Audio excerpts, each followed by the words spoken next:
remember that Uber Eats has groceries. No, that's absurd. Hey, remember when you used to be a, what was it, Pepper Lady? Pepper Lady? Wasn't it Simmons still? Those were those. Saffron Squad? Nutmeg Maidens? Pre-curve? No. Nutmeg Maid. I just said that. Was it Spice Girls? Doesn't sound right. Was it Saffron Squad?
of V products? I got to remember that. Well, you know, they say in order to remember something, you have to forget something else.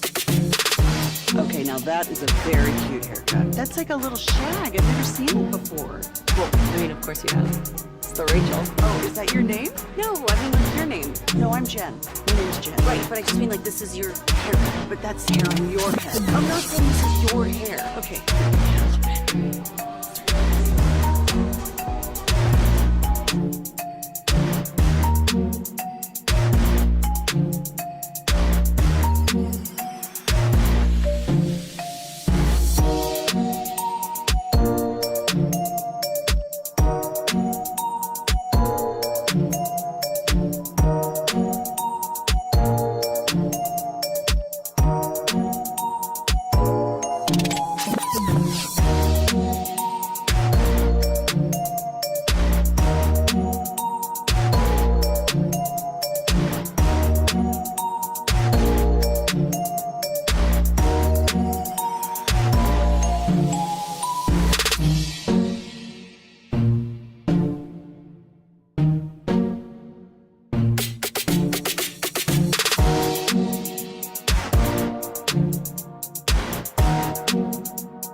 Our D&M Leasing Studios, this is Sean and RJ on 105.3 The Fan.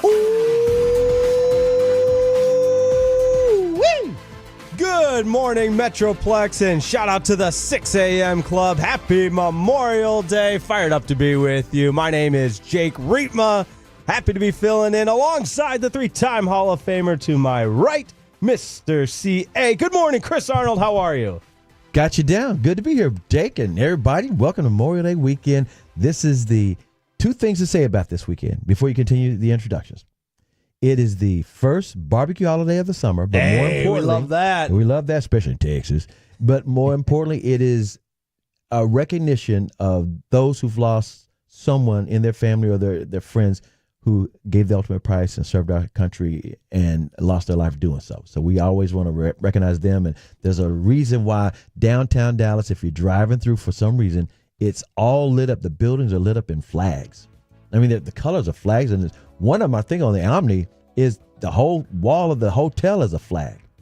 Absolutely. Perfect way to start our Memorial Day morning with you live and local here until 10 a.m. Shout out to those that are putting in the time on the holiday. We got Trevor, the creator, Trevor Beck on the ones and twos, Aiden on the fan cam, and Ross Lubinsky putting in the time in the Texas State Network studio to our right as well. We got a full room. That's right. That's right. It might be a holiday, but and it might be the 6 a.m. club, but we are live and loaded, ready to go. Good morning, Trevor Beck. Cue that mic up. How we feeling this morning? I know we spoke pre-show, and you were feeling good, ready to go on a Memorial Day. Yeah, am I right? This is a new show for me. Like, I have yet to do like a Sean and RJ offset, so I'm ready. I'm excited, and I didn't play the audio because I was worried about making sure things sounded good. So if you guys want to hear, the Stars audio, I can run it here. You tell me. Oh Jake, boy, we were never the top of the hour. We were On dreading, a loss. we were dreading the fair, start right? of that. That's fair. We were dreading the start of it, but what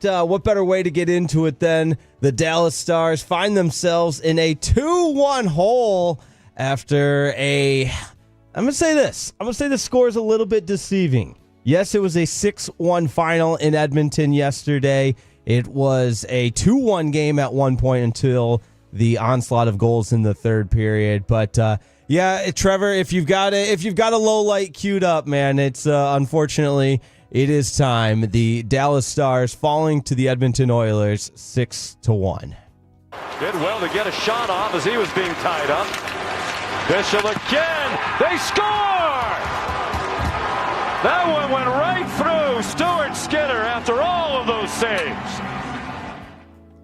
Well, there we go. I mean, we do have one Dallas goal in there, and that was later credited to Jason Robertson. So first goal. And he didn't even know. Yeah, he didn't even. He did not. They had to tell him after. He was so like he was like, really? Yeah, and man, live. In other words, he stepped off the milk carton. I've been saying that because he's a great player in the regular season. In the playoffs, he doesn't show up. And I said this before the game yesterday. I was like, he needs to step off the milk carton and help out, and that might free up Miko. If other guys score, then Edmonton has other guys to worry about. Well, he got a goal he didn't even know he had. Yeah, I mean, maybe that's what it takes. It looked like it was Liam Bichel that would be credited with his first career postseason goal, but instead he gets the primary assist. But there's some concerning takeaways, CA, after the 6-1 loss, down 2-1. The Stars have been outscored by the Oilers 9-1 in the last two games. You take Friday night's shutout at the AAC, which I was there for. They never really felt like they had a chance in that game. And then combined with how Edmonton played at home yesterday in front of that ruckus crowd at the Rodgers Waving Center. those red flags. Oh, yeah. The Rodgers place. Orange flags. Yeah, they towels. And then the mosh pit outside, they've got it going on there in Edmonton. But aside from the third period of game number 1, where the Stars exploded, well, they got 6 goals. Yeah, correct. They being Dallas have been outscored 12-2 in the series, which is not good. Not good, my friends. However, there was a lot of high danger chances that the Stars were able to comprise in periods 1 and 2. And you watch the film and go back and look at that game, there was a lot of missed opportunities. And I don't want to blame it all on puck luck, but if you want to get analytical and start looking at heat maps and win puck and money puck, I know Bobby loves to use the money puck examples. There was a lot of deserved scoring chances that the Stars deserve better fate, but you got to give Stuart Skinner, the goaltender for the Edmonton Oilers, a lot of credit because CA, in the last 3 games, he's got 2 shutouts, and then aside from, again, the game 1 where the Stars really attacked him in the third period, he has been absolutely incredible between the pipes. His deal is he's always hit or miss, and for some strange reason, these last two games, he's been on fire. In fact, even though he didn't get the shutout yesterday, he still stopped 33 out of 34. I mean, 33 save. Come on, man. He's standing on his head. The bottom line about him is he's not supposed to be outplaying Otter. Otter's been solid. Otter hadn't been amazing, but he's been very solid except for yesterday. Yesterday, the dam broke. Yep. And what you expect, they are the most talented team. And if people don't know, they have the best player in the world, Connor McDavid, who scored twice. Yep, his second goal broke the Stars back. That's exactly what did it. Yep, because the Stars are down 2-1 at that point and had done a good job to get back into the game. The period's about to run out, and you're down 1 goal going into the third period. All right, you rally up between periods and see what you can come up with on the road. But, man, that was a tough break because, again, I use the term puck luck. That's a common term in hockey. It was a puck that was about to be cleared out of the Oilers' zone. It took somewhat of a funny bounce and goes right to McDavid, and all of a sudden he's set up perfectly. And like you said, he's the best player in the world. Now, another note, and by the way, feel free to join the conversation at 877-881-1053. If you're up early on the Memorial Day holiday, we would love to hear from you, like from the 251. Rocking with the fan. Shout out to my daughter, Chrissy, and newborn Mila Tolo from 251. That's what we love to hear. But where this was a tough. That's Tolo Mitchell. Yes, from Tolo Mitchell from the 251. Also, shout out back at you from the 910. He says, CA.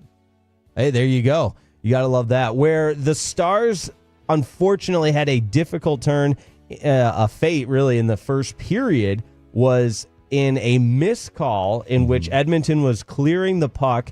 It went out of play, which in your own defending zone, if you clear the puck out of play without it being deflected and you just shoot the puck over the glass, it's a delay of game penalty to avoid, you're backed up in your own zone, you're trying to get a whistle and everything, and you just shoot it over the glass. That's become a delay of game penalty, which clearly it was The officials gather up, they conference, they say, nope, we don't have any inconclusive evidence, and because it was ruled no penalty on the ice in real time, the Stars could not challenge it, even though video evidence made it pretty clear that it was in fact a delay of game.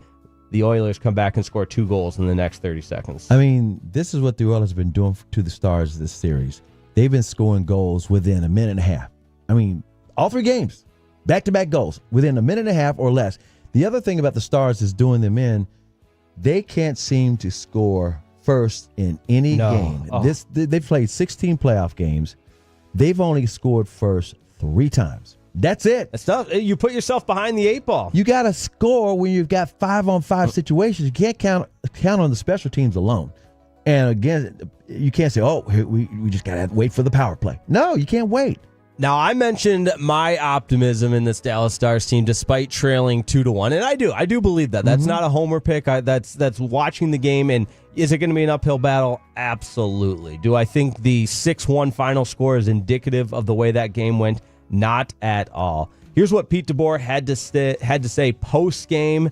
Trevor, the creator, cut number 2. Does Pete DeBoer still believe? Yeah, I think there's belief in our room, and again, we've for me, if there's good signs in our game. So if we can keep bringing that game to the rink, I like our chances of coming back in this series. I do too, and I was saying this yesterday.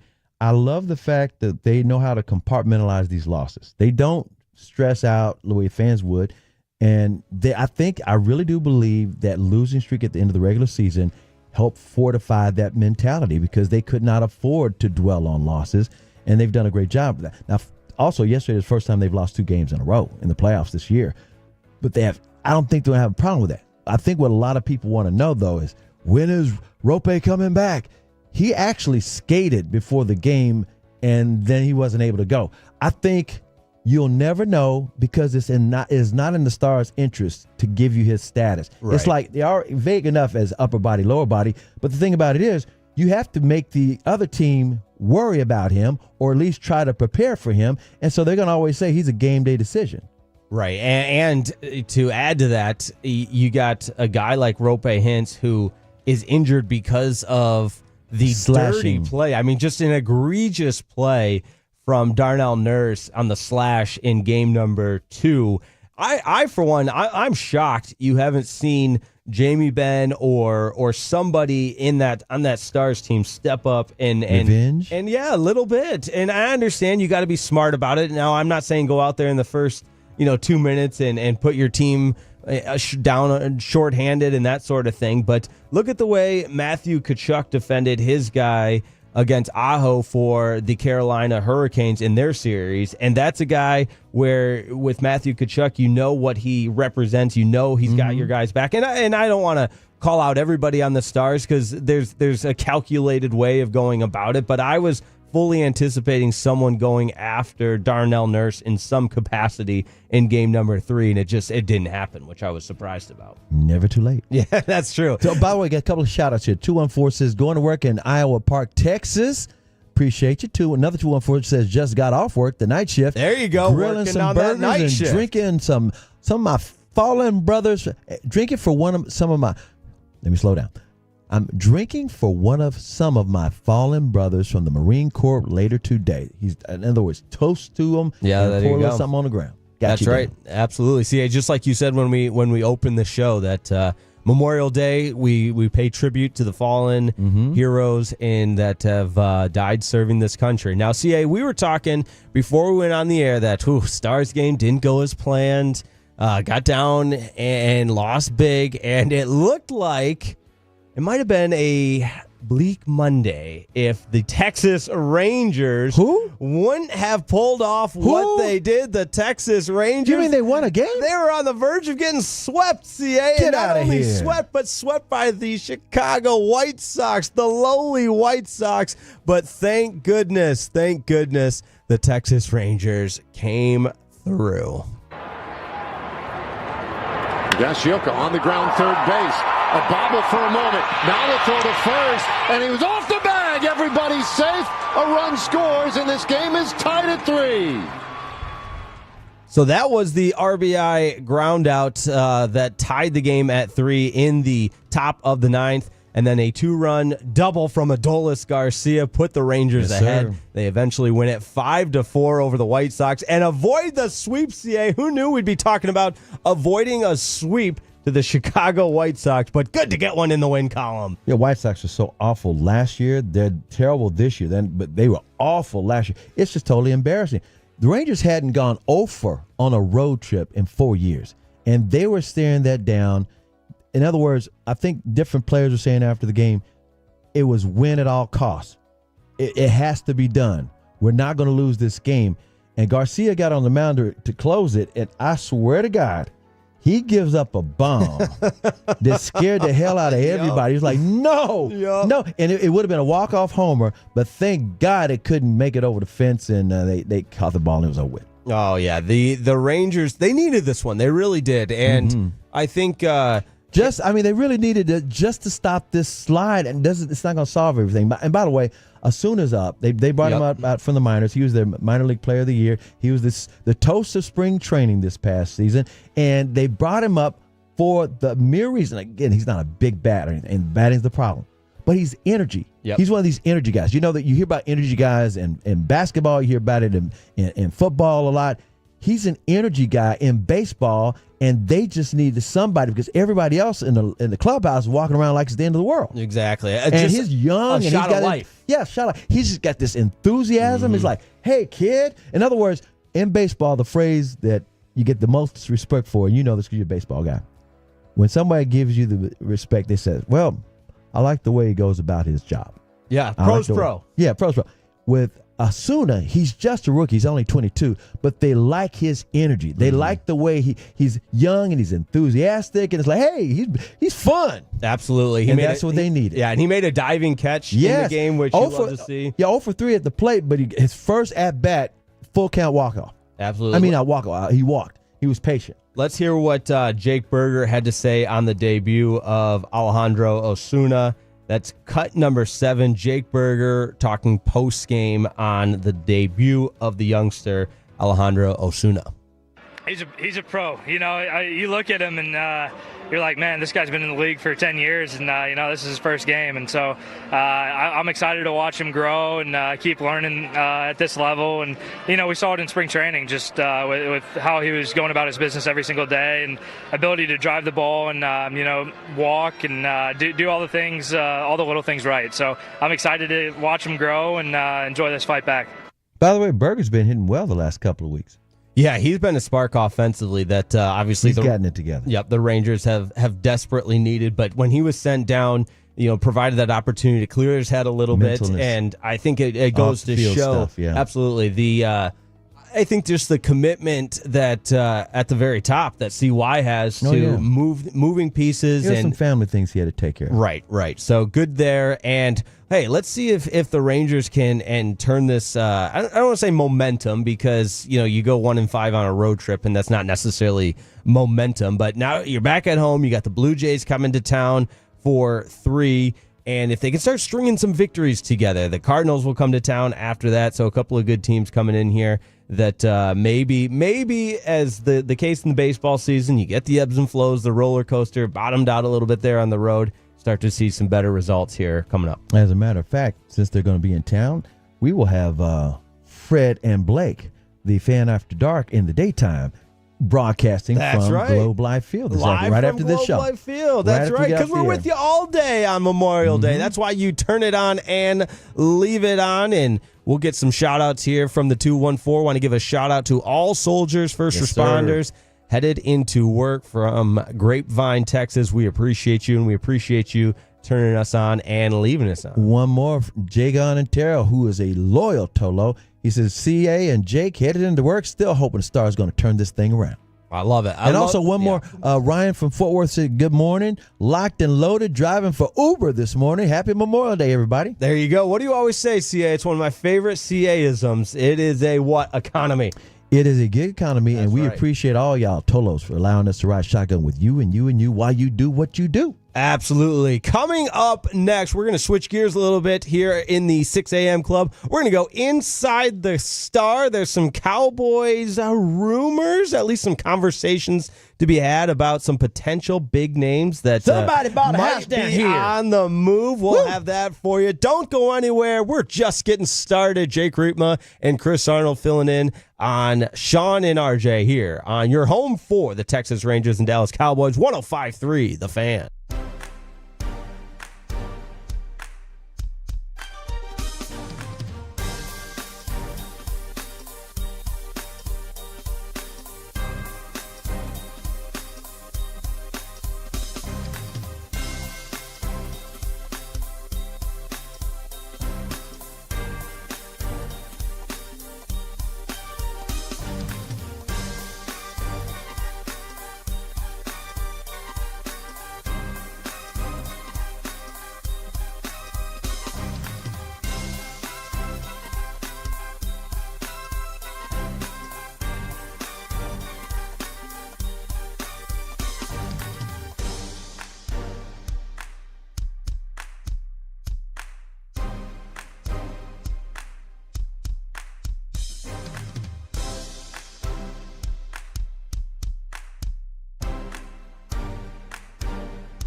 True that you've got to forget something else to remember that Uber Eats has groceries. No, that's absurd. Hey, remember when you used to be what was it, Pepper Lady?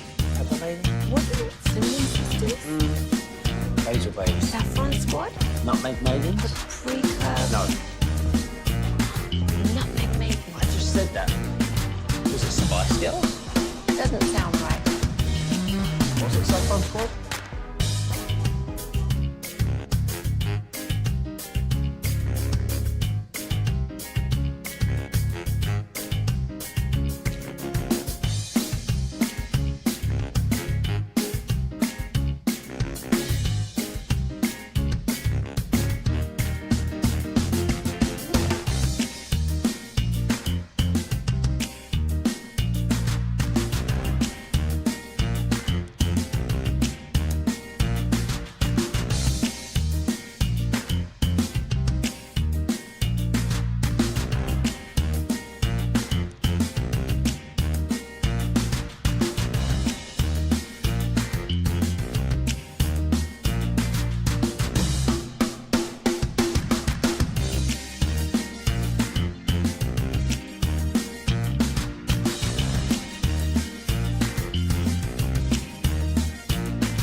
817-333-3333. With Frankel and Frankel, there's never an out-of-pocket cost, and they only get paid when you win. Frankel and Frankel, the go-to car wreck or truck attorneys in Dallas.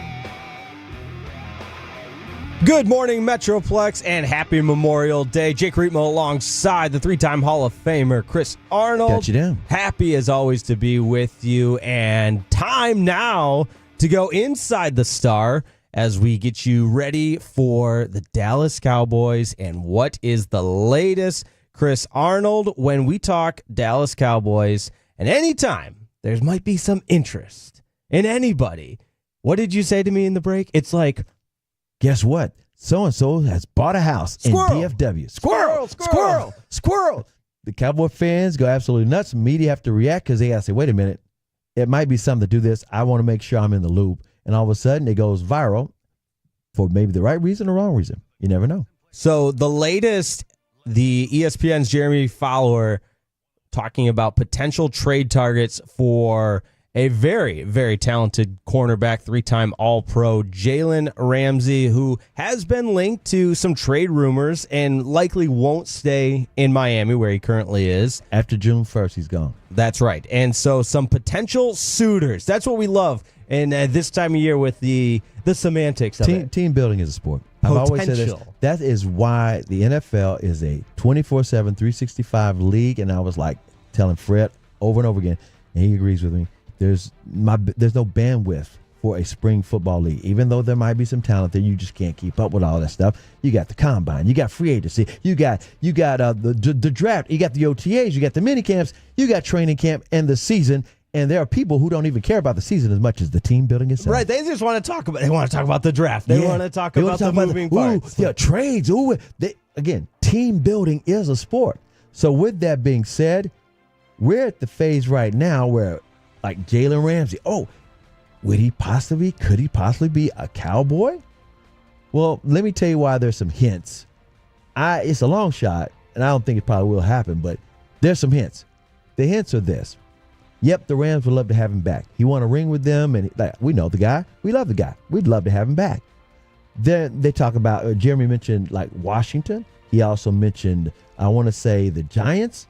But the bottom line is he's talking about the NFC East, and he throws in the Cowboys. And someone actually said, I'm not making this up, he said, we've got reports that Jalen Ramsey has bought a house in DFW. Doesn't mean he's going to play for the Cowboys, but he's bought a home here. And, of course, the spidey senses go off with everybody because Derrick Henry bought a house down here, but Derrick Henry at that time wasn't looking to play for the Cowboys. His wife's family is from here, and so they bought a house here. But he was here the time that they could have got him.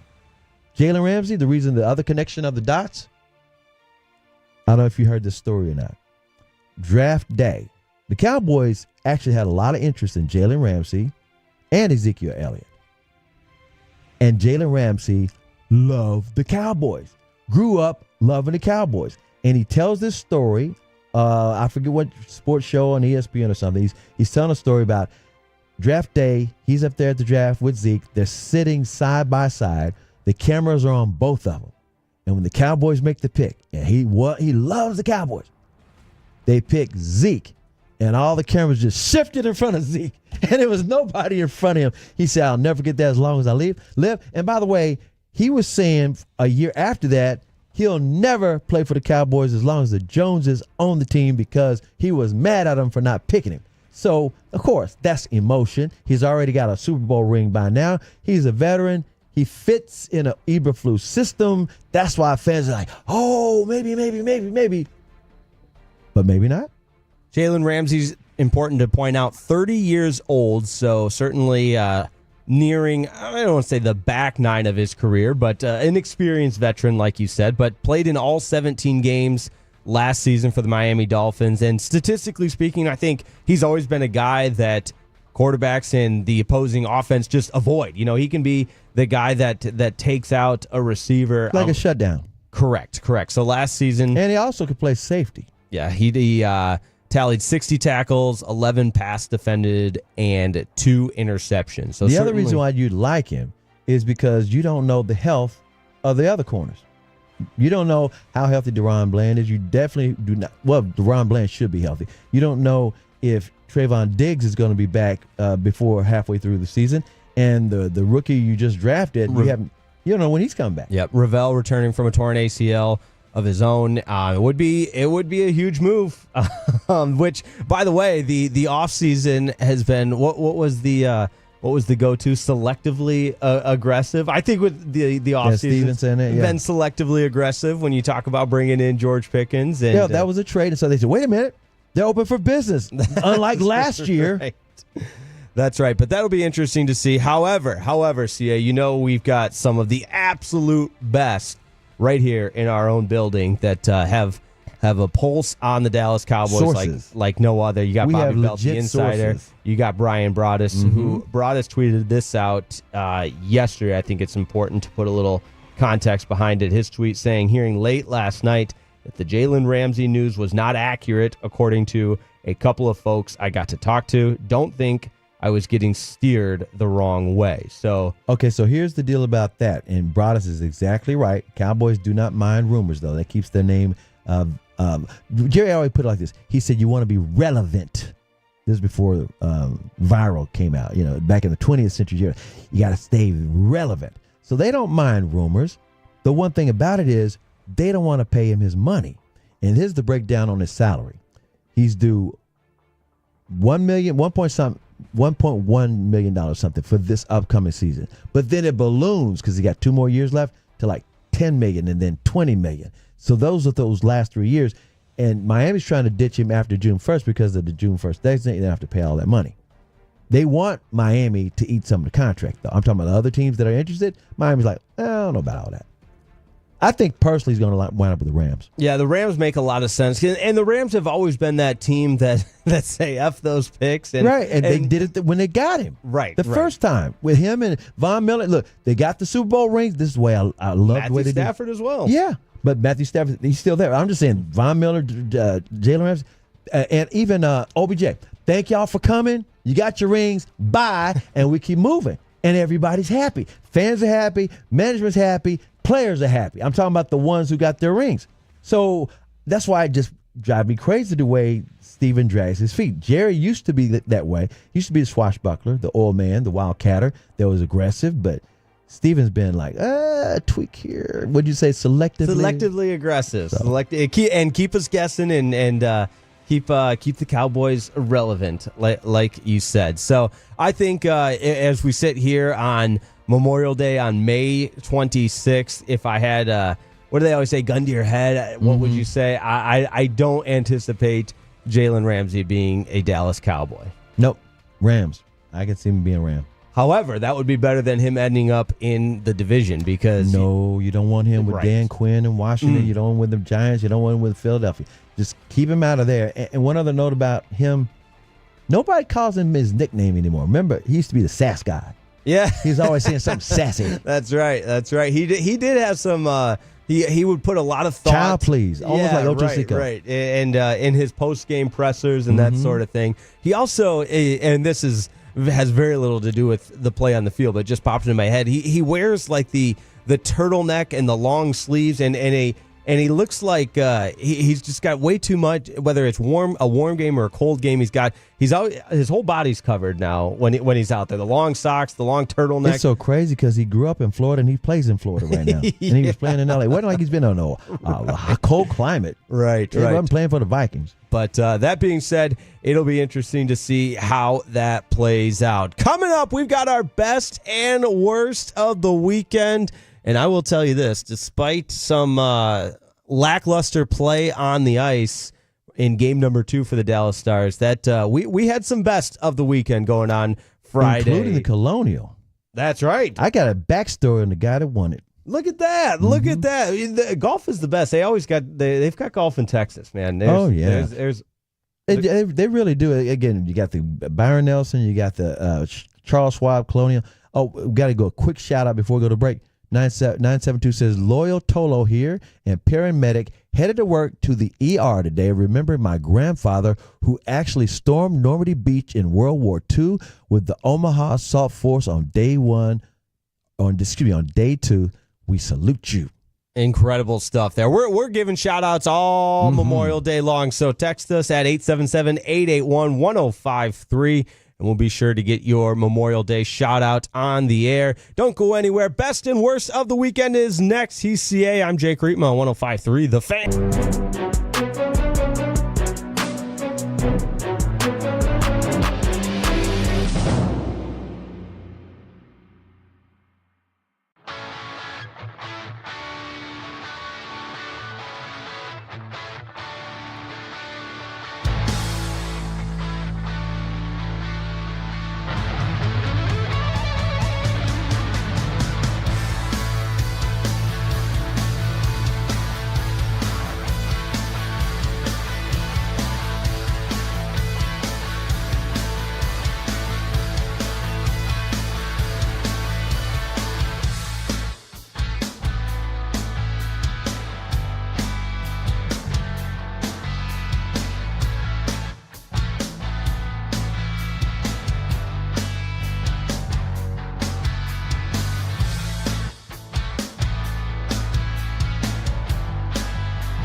I gotta remember that. Well, you know, they say in order to remember something, you have to forget something else. Okay, now that is a very cute haircut. That's like a little shag. I've never seen it before. Well, I mean, of course you have. So Rachel. Oh, is that your name? No, I mean like your name. No, I'm Jen. My name's Jen. Right, but I just mean like this is your haircut. But that's hair on your head. I'm not saying this is your hair. Okay.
gotta forget something else to remember that Uber Eats has groceries. No, that's absurd.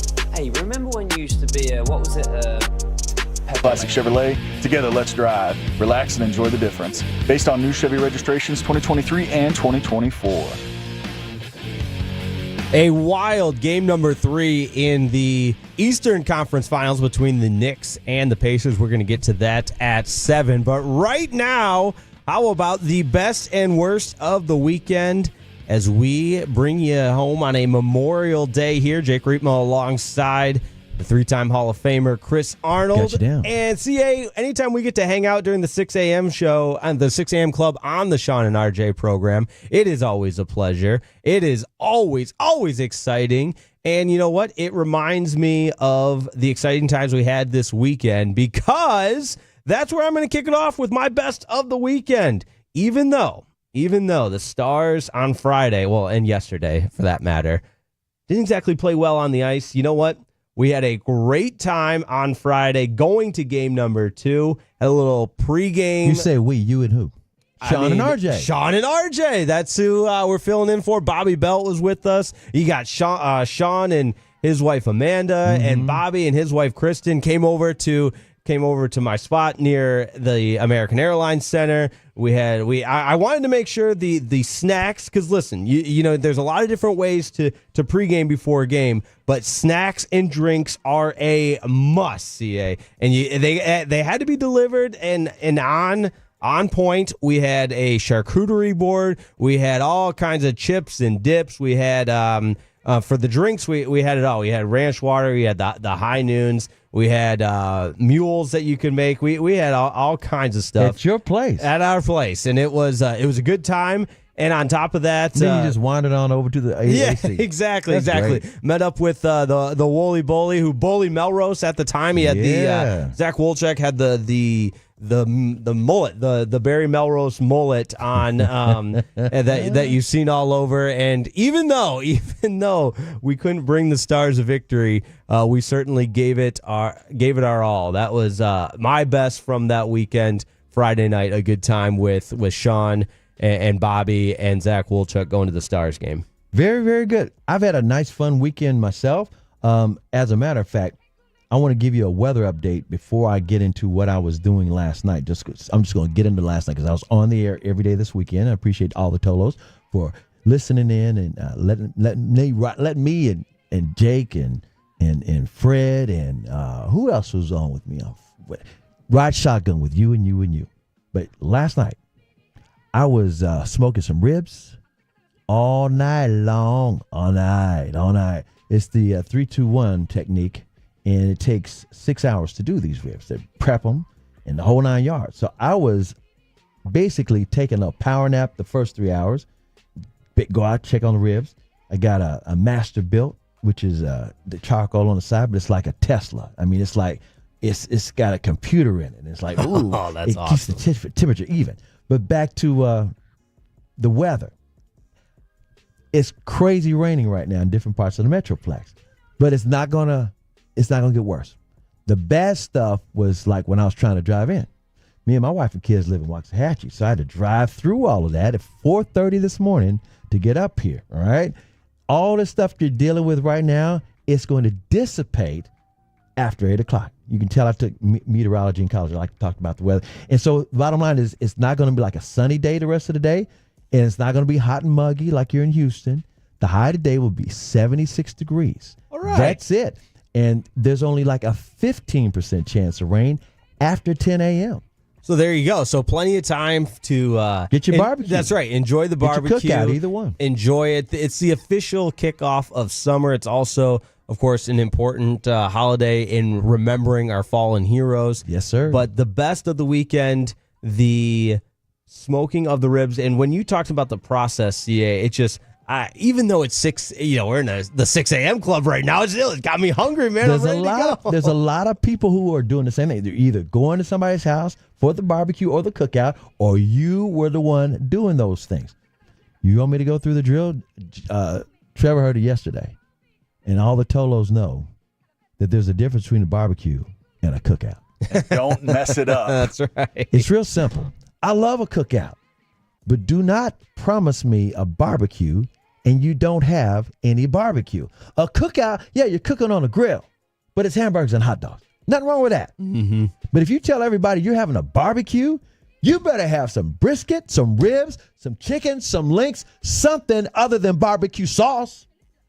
That's the bottom line. It's expectation level. I was just going to say, clearly communicating the expectations are very important, because I was talking with Sean and Bobby when we were putting together our pregame. I think a pregame, and I clearly communicated, we'll have snacks, light appetizers, drinks, and then we're going to walk to dinner before the Stars game. That's how you do it. Exactly. So no, when expectations are clearly communicated, that limits and minimizes and hopefully omits any disappointment. Exactly, because that's the bottom line. The 817 says, hey, Chris, so you were barbecuing last night, not cooking out, right? LOL. That's correct. That is correct. And another telephone 469 says, hey, Chris, 6 hours for ribs, that's a long time, man, but you're a barbecue expert. I'm a barbecueologist. I swear to God I am. Oh, yeah. I'm not saying I have the best barbecue. I definitely know how to do it very, very well, but I know where all the good barbecue spots are, not only in Dallas-Fort Worth and in Texas, but all over the country. But back to the cookout and the barbecue, if you're going to bring something, these are the rules. If you're going to bring something, do not bring potato salad. Do not bring coleslaw, because those two sides alone may not be what everybody else likes. They might be your wife's favorite, but no, don't do that. If you want to play it safe and be the hit of the party and you're just showing up and you want to say, I got to bring something other than alcohol, because you never go wrong with alcohol. Bring red cups or ice. Always bring the ice, because they always run out of ice. You do. You always run out of ice. And red cups, oh yeah, you can do some more cups. But ice, you become the hero. Absolutely. There's one other rule that you always got to follow if you go to someone's barbecue, cookout, it doesn't matter, but barbecue, don't you ever, never, ever, ever tell the guy on the grill how to do the ribs or the brisket. Do not give him tips or pointers. Not that day. You might tell him to the side another day. I don't care if he seems like he's going wrong. You leave him alone. This is his deal. He knows what he's doing, or he thinks he knows what he's doing, and usually he already knows what he's doing, and all you're trying to do is say, well, I know some things too. Save it for another day. That's right. That's right. You don't want to insert yourself when it's not your stage. Yes. And they're the one working that grill. Player. That's right. Come on now. And at the same time, you might get hit in the head with some whatever he used to flip those ribs. Right. What did you say? No, that is the ice thing is so true, because I should have texted you, because I was getting things ready for the pregame Friday before the Stars game, and I swear to you, CA, it resonated. I was buying ice, and I thought, you know what? You always run out of ice. Why don't I get an additional? I got an additional bag, one more than I thought I would need. And of course, I used that bag as well. Yeah. I would have been out of luck if I did not have that additional bag. So and think about it. That's great advice. That's a perfect analogy to just realize that, unlike what you're just talking about, where you pregame, getting ready, and everybody's going to leave, on a day like today, people will be coming in and out all day. Yeah. This is one of those things where people graze. There are actually some guys, and I used to be one of them because I wasn't married at the time. I was making the rounds. Yeah. I'd go from place to place. From party to party. There you go. And so what you got to do is you got to say, okay, I can't take all the food back. It's, in other words, oh, man, take a plate with you. Don't take all the food, because other people are coming behind you. They're right behind you a couple hours later. Yeah, always make sure you got to leave enough for the other people. That's great advice from CA. It's the best and worst of the weekend here on the Sean and RJ program. Trevor, the creator, on the ones and twos. Best and worst from your weekend, my friend. So for me, again, we were talking about food a lot yesterday, and I was ready to eat. I was starving. I kept seeing commercials on the TV showing me barbecue and potato. I love potato salad. I love almost any potato salad. So my best was I went and got some food. I thought about going and grilling, and I was like, but you had talked about how your lasagna and apple pie took till 12 o'clock at night. Yeah, I can make all this from scratch. And which is phenomenal, and I love grilling, cooking out. You see that lightning? Yeah, that was crazy. This is wild. It's going to be gone by 8. Yeah, don't worry about it, folks. It's going to be all right. But I went out and I said, you know what? I'm not going to make this, because I was hungry then. I was hungry now. So I need it now. Exactly. So I went and got some food, and my best and my worst are pretty much in the same, because I was hungry. I was ready to go. but I've been trying to eat less. I've been trying to do better. I don't look like I'm slimming down, but I promise you I'm slimming down. And so I get home and I've got all my food in front of me. I sit down and watch the Stars game and I start eating it, and about maybe a quarter into it, I'm like, I'm already full. And I was mad at myself. I've told myself, hey, we're not going to overeat. We're not going to. So that's my worst. No, that's a good thing. I know it's a good thing. I know it's a good thing. But I was telling myself, while I was sitting here, I was like, man, I'm hungry. I'm going to eat today. And I just couldn't eat. What did you eat? I went and got Wingstop. So I got 15 wings, and I get the veggie sticks now instead of French fries because, again, we're trying to be healthy. We're doing the best we can here. And I eat maybe 4 or 5 veggie sticks and about 5 wings. And I'm like, I'm already full. What's going on, Trevor? So you eat the Wingstop, so and the commercial playing. I'm a $1 billion baby. Mm-hmm. So it was good. It was delicious. But I was just disappointed that, man, I only got 5 wings in, man. I got 10 more of these puppies to get to. You're like, who am I? What have I become? But I've never heard healthy and Wingstop used in this. I know. But they give you the veggie sticks. No, there you go. Yeah. And believe it or not, ranch dressing is actually good for you. That's a good fat. What? Ranch dressing? I kid you not. Look it up. No. And I'll destroy really some Wingstop ranch. Look at me. I'm telling you. I've researched a lot of stuff, and there's ways to eat the food and not get big. And you put the ranch on it. Ranch is good fat, and it neutralizes some things. Google it up. All right, now I'm going to use ranch on everything now, more than I already do. Not all the dressings are the same. That's true. All right, my worst of the weekend, unfortunately, centers around the performances of our teams on the field and on the ice. Mm-hmm. Rangers, though, fortunately, like we said, salvaged 1 game. But before that, a 5-game losing streak on the road, and then the Stars falling behind 2-1. Not great. See, I need to be talked off the ledge a little bit here with what our teams are doing on the field. Have a sip of courage. It's just that simple. It's Memorial Day. There's all kinds of beverages that can ease your mind, and just talk to some people or Tolo like everybody else, and you will hear all kinds of conversations which will let you know, number one, the Rangers, we've talked about this earlier already.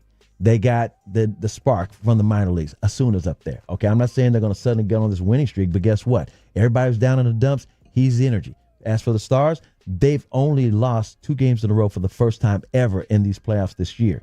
They will win a road game, and the bottom line is, yes, Edmonton is the better team, but they compartmental losses really, really well. I'm talking about the Stars.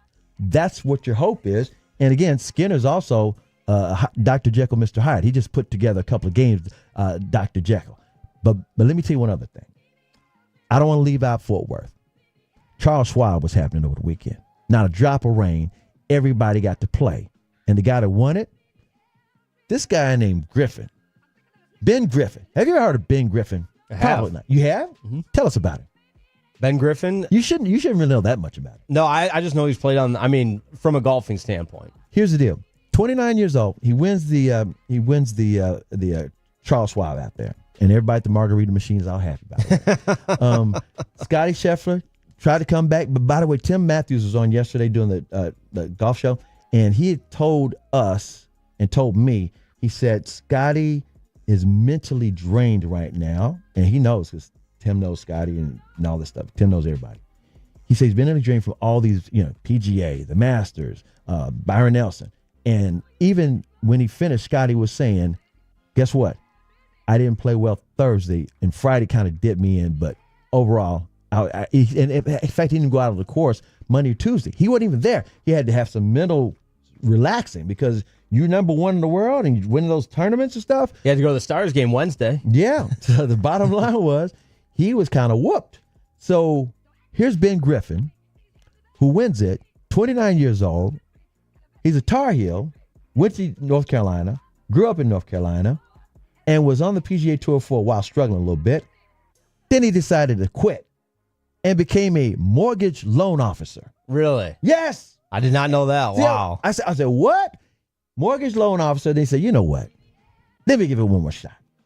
And then there he is. He's actually won twice this year now. This is his 2nd win, so congratulations to him. What a story. That's right. Never give up. You got to love that. That's awesome. Does that make you feel better? I do, yeah. There you go. Feeling better. I love it. Coming up next, we're going to get into those Eastern Conference Finals. We've also got the NFL Red Zone to get to, as well as some Diamond Cavs. It's all coming up next on the Sean and RJ show. Jake Riepma and CA in for the guys on this Memorial Day on 105.3 The Fan. Basil Babes. Saffron Squad? Nutmeg Maidens? Pre-curb? No. Nutmeg Maiden. I just said that. Was it Spice Girls? Doesn't sound right. Was it Saffron Squad?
Okay, freaking me out a little bit.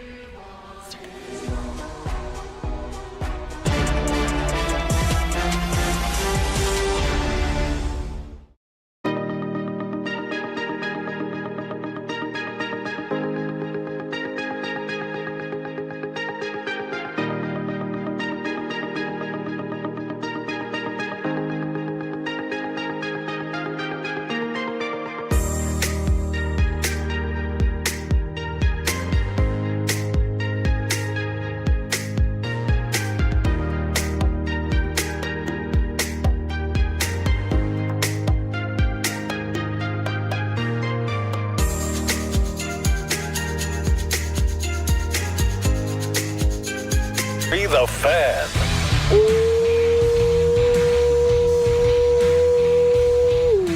Yes, sir. Here we go. It's hour number 2 on the Sean and RJ program. Jake Riepma alongside the 3-time Hall of Famer Chris Arnold. Got you down. You got Trevor the Creator on the 1s and 2s. Aiden on the fan cam because we are live and local on Memorial Day. Happy as always to be with you. And we got to get into some NBA hoops because it was quite the game last night. But before we do that, CA, listen, in a matter of maybe 2 minutes, 3 minutes, it feels like we have a drastically new weather report to have for the Tolos, which is my easy way of handing the baton over to you because this is your world. I have no ability to at least try to articulate what's going on in the skies to our left and all around Dallas. I can say it in 3 words. Welcome to Texas. It's just that simple. We're on the middle of it. We're riding the jet stream. Jet stream comes down from Colorado in between Texas and Oklahoma, and this weather we're dealing with right now, it's about to be gone. I was talking about this a little while ago. It was rougher earlier this morning. You just saw some lightning and thunder and winds and all kinds of craziness not 10 minutes ago. But guess what? It's about to be gone. 15% chance of rain the rest of the morning from 10 o'clock all the way through the evening. It's probably going to be cloudy still. The high today is not going to be muggy, only 76 degrees. So if you can work around this, or if you can make your way over to grandma's house around this, get with the family or whoever you're hanging out with on Memorial Day, you're going to be just fine. There you go. We used to call it traffic and weather together on the 8s, but instead you got CA and Jake Riepma just providing you with constant updates because that's what we do. But last night, 106-100, the New York Knicks beat the Indiana Pacers after an incredible 20-point comeback. And instead of what the Pacers have done to the Knicks a couple of times in this series, they flipped the script, and it's a good thing because the Pacers were up 2-0, staring at a 3-0 series hole. The New York Knicks showed some resolve, CA. They showed some character, and we might have a series in the Eastern Conference. No, it's a series now for sure. What they always say is, they used to say, it's not a series until the home team loses. Well, the Knicks lost the first 2. And for a lot of people who say, well, it's impossible, they will never win the series now because it had never been done in an Eastern Conference or a conference final before. It had been done in the playoffs before. Maverick fans remember this just 3 years ago when the Mavericks, is Rick Carlisle's last year. In other words, I'm saying this because Rick Carlisle is coaching the Indiana Pacers right now. Rick Carlisle has seen this script before. Mavericks went up 2-0 against the Clippers. They took the 2 home games in L.A. from the Clippers. They come back to Dallas. They lose game 3. They lose game 4. They win game. You follow me going?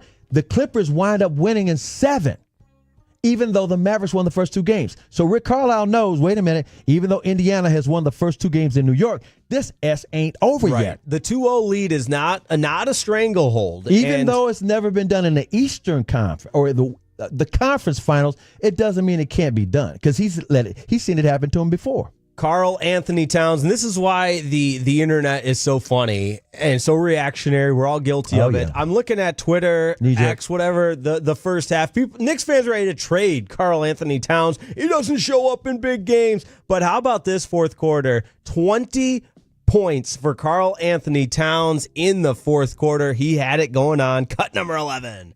In fact, it's been the worst 5-man lineup in the league in the playoffs. Bridges double times, cutting, and jackhammers. And New York's got the lead. What a comeback. Okay, so let me tell you about him.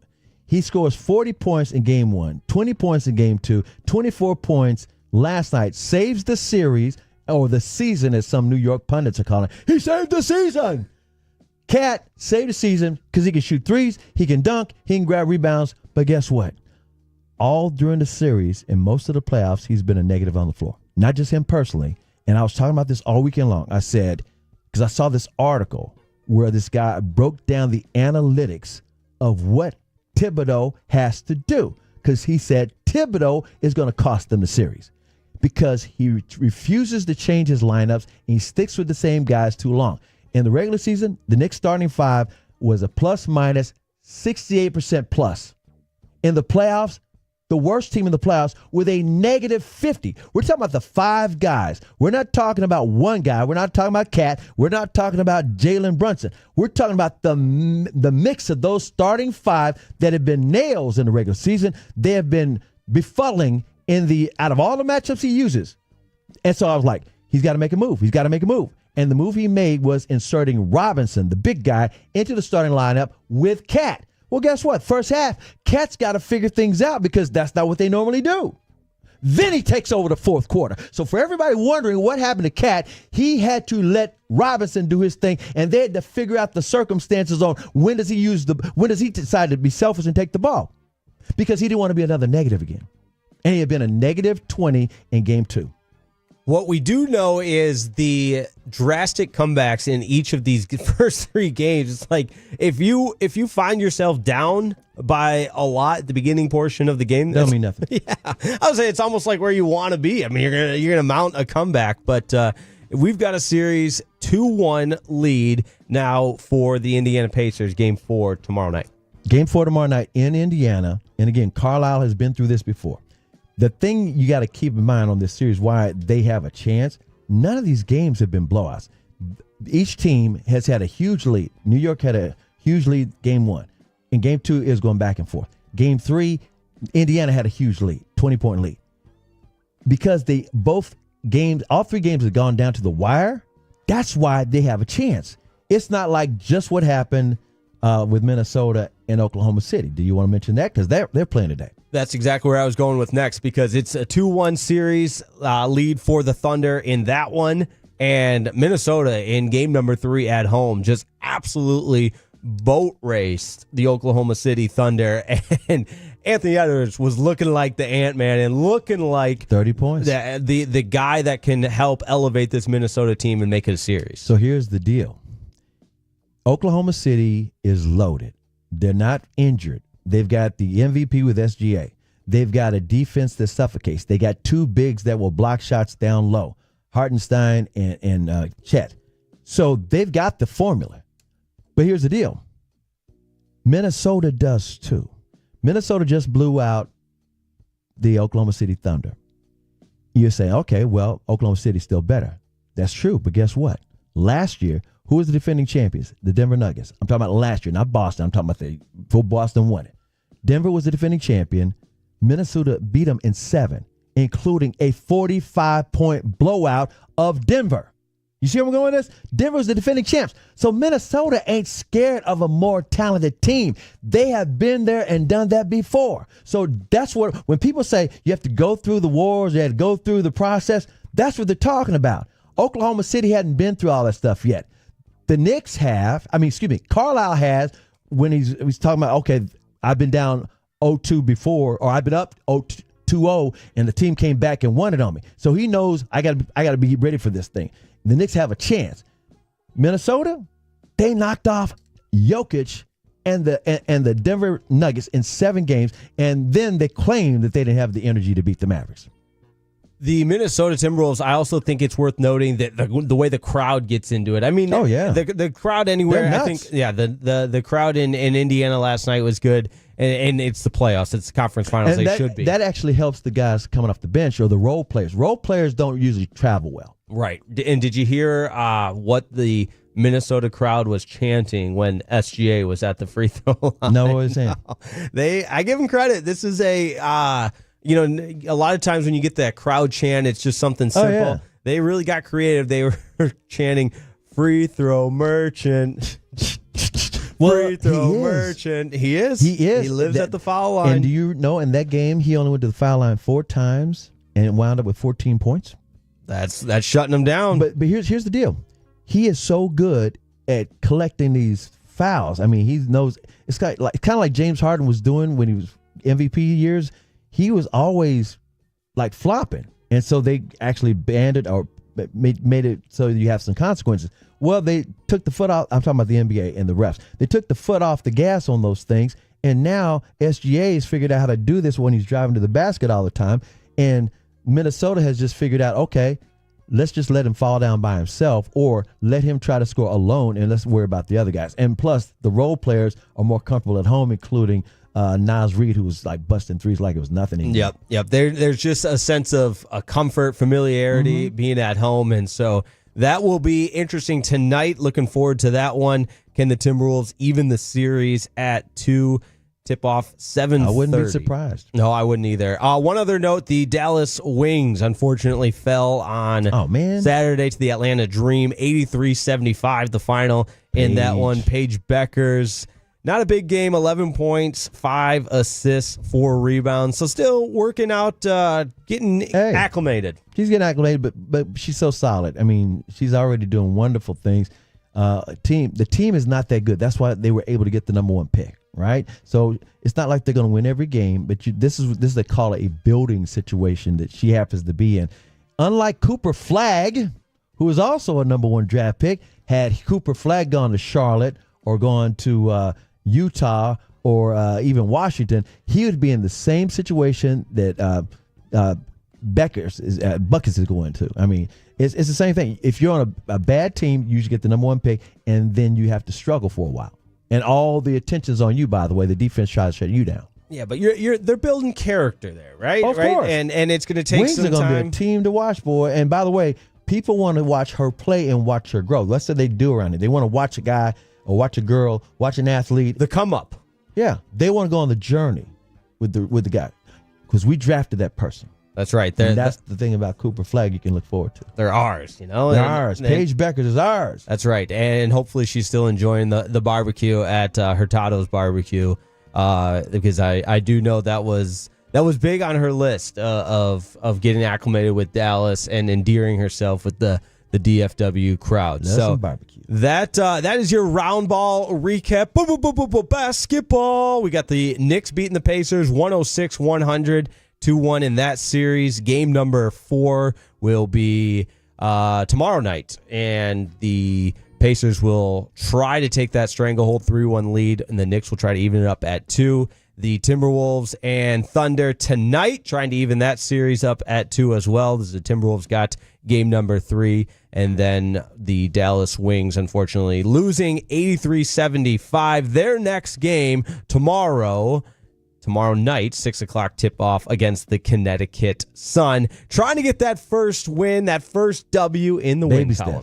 By the way, they do know this because of the popularity of sport nowadays, WNBA. The game when Indiana and Caitlin Clark comes in will be at the American Airlines Center.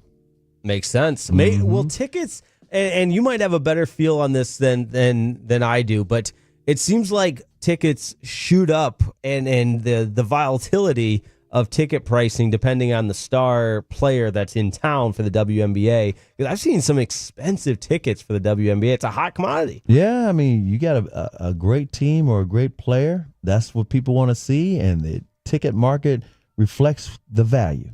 It's no different than when LeBron's coming to town or the defending World Series champion, whoever it is. Or Luka when Luka came to town. The Lakers. All right, coming up next, it's time for a little NFL Red Zone. Did Aaron Rodgers, are we finally going to get a destination so we can stop talking about him? He certainly hinted at one. That's next on 105.3.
our folks want.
Oh, yeah, it's the Expressway. Jake Reedman alongside Chris Arnold. Got you down. And with you all the way until the top of the hour on this Expressway. So wherever you're going, maybe you're getting an early start to this Memorial Day. Always be safe out there on the roads. And the weather seems to be clearing up for everybody. Yeah, it's going to, like I said, 15% chance of rain the rest of the day after 10 a.m.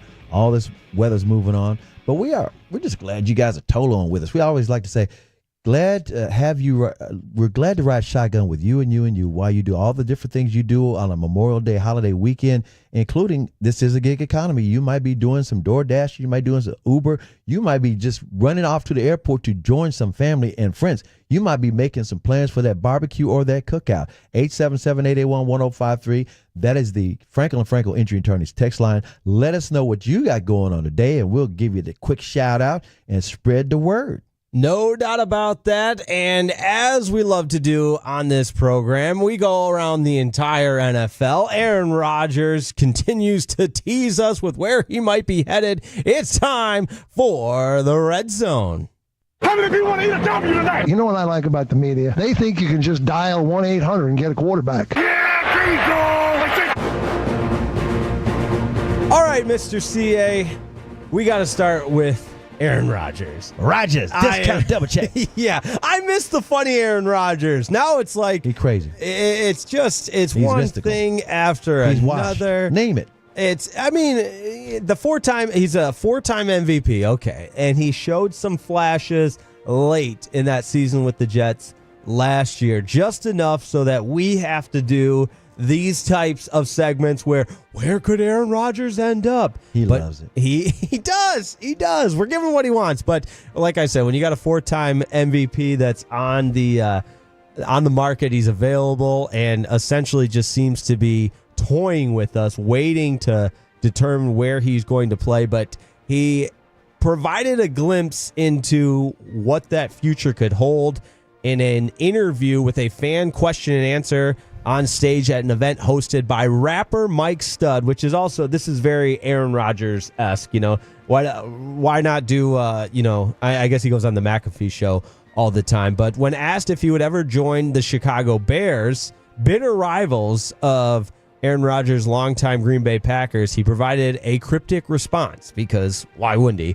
He said, quote, "No, but I believe there's a team that might play in Chicago this year on a road trip." Rodgers went on to say, "I don't know, not sure, gotta check it out. I love Chicago, though, way more than they love me. It's been a great relationship all one way." That's because he's won every game against them in his career. And that's a division rival. He's never lost to the Bears when he was with the Packers, ever. And that's why it's one way, and that's why he loves Chicago. But the team that's visited Chicago one time, you know who it is.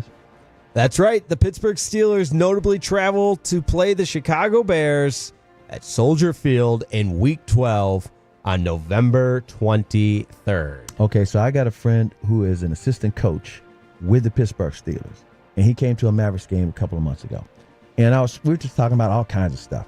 And this is when everybody was rumoring that Aaron Rodgers could be going to the Steelers. And I said, I cannot imagine Aaron Rodgers playing with you guys and him getting along with Tomlin. He goes, no. Oh, he said him and Tomlin are cool. He said not only that, it would definitely work there's not going to be a problem at all. They know what each other wants to do. He point blank told me he's expecting Aaron Rodgers to be there. And if you think about it, notice Pittsburgh hadn't done anything. They didn't even draft a real quarterback. Think about it. They didn't do nothing because it's almost like Rodgers and Tomlin have a handshake deal. And he's like, okay, Aaron, we know you're different. We know, because remember his second to the last year with the Packers, he didn't even show up to training camp because he said, I still might be retiring. I don't know. I might be retiring. You mean there was a saga around Aaron Rodgers? Crazy. Duh. Who would have thought, right? He's such a quality guy. Right. No, he likes to be different. And so Tomlin's like, I know you're going to be on point because you want another Super Bowl ring to legitimize yourself. I want another Super Bowl ring. And so I think they're on the same page on that level. They're different personalities.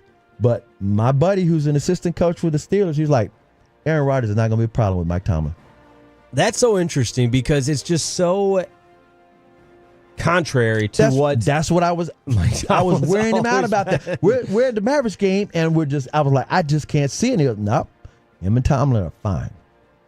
Oh, well, Tomlin's probably thinking this can be the guy that gets me over the hump because I mean they had a quarterback since Big Ben. Right, it's been a while, and I think the Steelers roster. I mean, I obviously don't know it like the back of my hand, but they've got enough pieces there where they were really, really close. Put it like this: he's never had a losing record, so they must be close enough. Exactly. They're just in the toughest division in the NFL. I mean, think of the gauntlet. You got Baltimore, you got Pittsburgh, Baltimore, Cincinnati, and then the Cleveland Browns. Every now and then they're good, and they were good a couple of years ago. So the Aaron Rodgers conversation continues. I want it to be over with. I want him to make a definitive decision. Go join the Pittsburgh Steelers and let's get on with the offseason. Dragging it out and the cryptic responses and no, but I believe there's a team that might play in Chicago this year on a road trip. Well, okay. Don't get fired up. Don't eat the cheese. Don't fall for this. I am. You're playing into what Aaron Rodgers wants. I already know he's going to Pittsburgh, so I ain't even worried about it. It's just a matter of when. All right, we got a couple of texts coming in from 877-881-1053. That's the Frankel & Frankel Injury Attorney text line. We always love when you let us know what you've got going on Memorial Day. This from the 469. Appreciate y'all, fellas. As a trash truck driver, y'all are the best on holidays. That's right. Even though it's a holiday, we are live and local. And the trash gets picked up. In fact, sanitary engineers, that's the high-tone name for the trash guys. The garbage men. I used to be a janitor, and we were a floor technician. Floor technician, yeah. Floor technician. There you go. Work. The 956 says, checking in from the oil field in Eagle Ford Shale. Pumping that oil. Thank you. Gotta love it. Gotta love it. All right. Continuing in the National Football League, CA, the Cowboys, a little break from OTAs right now. And they'll resume on Wednesday, by the way. Getting back at it on Wednesday. And it just... I think, it's May, so we're not fooling anybody and not trying to comprise anything with the Dallas Cowboys, but the excitement is there with first-year head coach Brian Schottenheimer, the culture being built, all of the positive reinforcements going out, guys saying it's never felt like this or it hasn't felt like this in a while. You've got the camaraderie, it feels, really building with this Dallas Cowboys team. Okay, so this is the way to look at this thing. I think everybody, media included, were stunned when they named Shotty the new head coach. It was like, what? We needed a name here. And coming off of this raggedy season where injuries and the Mike McCarthy thing, they were stringing him out and the whole, we go on and on and on. So nobody was like, okay. So don't think if you're a fan and say, well, they're just falling for the Cowboys hype again. No. Nobody's making a prediction on their record right now. What we're looking at is like, Shotty might have something here. And then we're talking about media guys who are there every day, beat writers, all those guys are there on a day. If it wasn't real, they would tell you because they want to have the story. But they're like, the culture in this club, this locker room is better than this. Doesn't mean they're going to suddenly win all these games. But at the same time, it's like a breath of fresh air. Put it like this. The best way I can describe it to football people, it's almost like they got another Dan Quinn. For those who are unfamiliar with Schottenheimer, you just know his dad was a coach, and he's got the history of being around coaching and being an NFL assistant coach for 35 years. He's like 51 years old. And the doubt is, well, how come nobody else ever wanted him? Well, who knows? All I can tell you is he's getting a shot. He knows enough stuff. And for those who say, well, he hadn't caught any plays, yes, he has. He's been an offensive coordinator at a couple of stops. And so is he a Mark McCarthy guy, or is he a Pete Carroll guy? He might be his own guy. He might be his dad's son.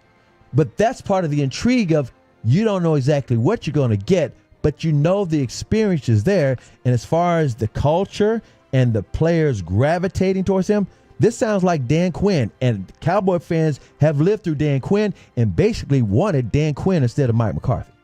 And Dan Quinn took Washington to the conference finals. I think you add another intriguing element with Clayton Adams taking over as the offensive coordinator, and what he wants to prove himself and what that could look like. He looked great in Arizona. Absolutely. That running game was legit.